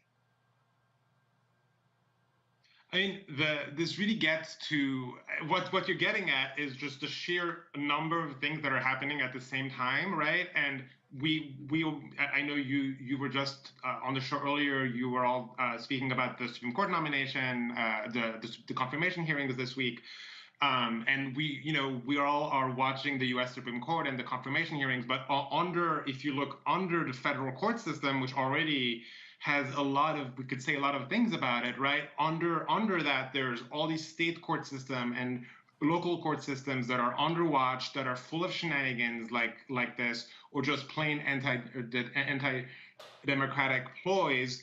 As you just said, there was an oversight commission in Georgia, an oversight commission that was charged with overseeing judges, reviewing ethical complaints, and there was indeed a judge who was investigated by the commission, I believe, for harassment allegations, and then joined the legislature, convinced, and then an amendment was passed, inspired by him, to weaken the oversight commission. So now there is no longer, I mean, there is still an oversight commission, but it's no longer independent. But that plus what I'm describing at the Supreme Court, plus plus the fact that voting rights are being weakened in Georgia, against a lot of, especially in a lot of counties with a lot of black voters. The county commissions, as we speak in Georgia, are being changed by Republicans in a lot of counties, taking away some black officials from county level seats of power. Obviously, the Supreme Court, the court system has supposedly should be overseeing election law. The Supreme Court technically has jurisdiction over election laws in Georgia, but all of these things are happening at the same time, and the weakening of democracy at one level is connected to the weakening of democracy, at the other levels, and the whole oversight system is evaporating. Larry? Yeah, so first of all, kudos for writing this story because this is critically important. But I want to know, a question I have is, what is the reaction for people in the state of Georgia who may not even know this is happening? What has been the response at the state and local level on your story? The problem with state Supreme Courts and judicial politics is that it's so invisible, and that's a major reason why this kind of stuff happens so routinely. I mean, 2020 is the same year that Joe Biden won, that Senators Warnock and Ossoff won in Georgia. It was a year of so much other wins by Democrats in Georgia. And this all happened, in the midst of all that, and obviously they didn't create much outrage. And there was some coverage of it in local news in Georgia at the time. The fact that it just happened again in 2022, has barely been covered. I was trying to cover something else while suddenly realizing that this is happening again. So the worry, I guess, is that, you know, it's hard to pay attention to this and it's hard to care. It just seems so like it seems so technical. Like, another reason it's technical is that technically the judges are nonpartisan. I mean, obviously the Republican governor is like doing all this to keep power on people he can appoint, but it's harder to get visibility on this. So I haven't seen that much. But, you know, there's a governor's race in 2022.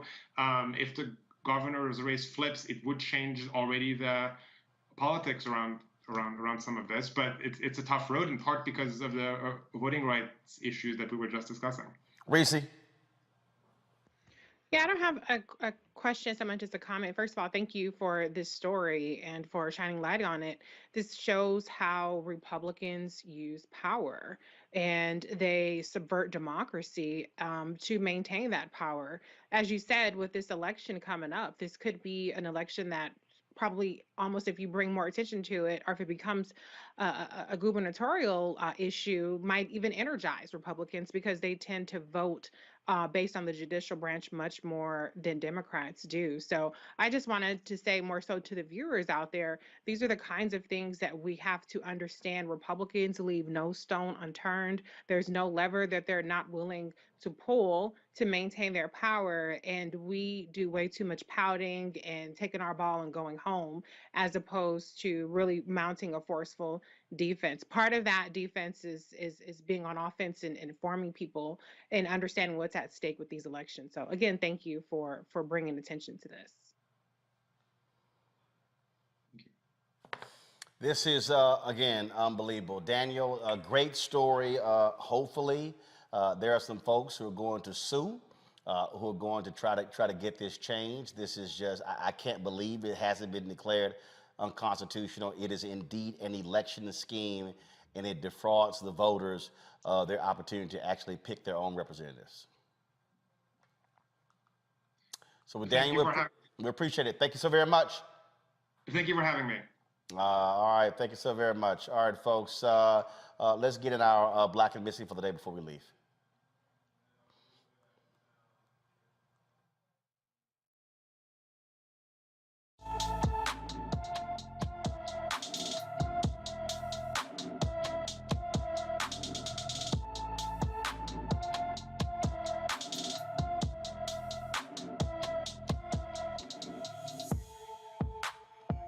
Kalani Hillman disappeared on March 16th from Lutz, Florida. The 15-year-old is 5 feet 4 inches tall, weighs 140 pounds, with black hair and brown eyes. Anyone with information about Kalani Hillman, please call the Hillsborough County, Florida Sheriff's Office at 813-247-8200, 813-247-8200. And real quick, the U.S. Department of Justice has filed a lawsuit against Galveston, Texas, to challenge the county's current redistricting plans. The county adopted the plan on November 12, 2021, after the release of the data for the 2020 census. Kristen Clark, the Assistant Attorney General for the Justice Department Civil Rights Division, says the action is the latest demonstration of the DOJ's commitment to protecting the voting rights of all Americans, particularly during the current redistricting cycle. And so the battle there certainly continues. And so we're going to keep you abreast of all of these changes that are actually happening around the country as well. It continues. Folks, also 5 Pittsburgh police officers will be fired following an internal investigation into the death of a man who was shot with a stun gun multiple times by police. 54-year-old Jim Rogers died a day after police used a stun gun on him. Rogers was suspected of stealing a bicycle.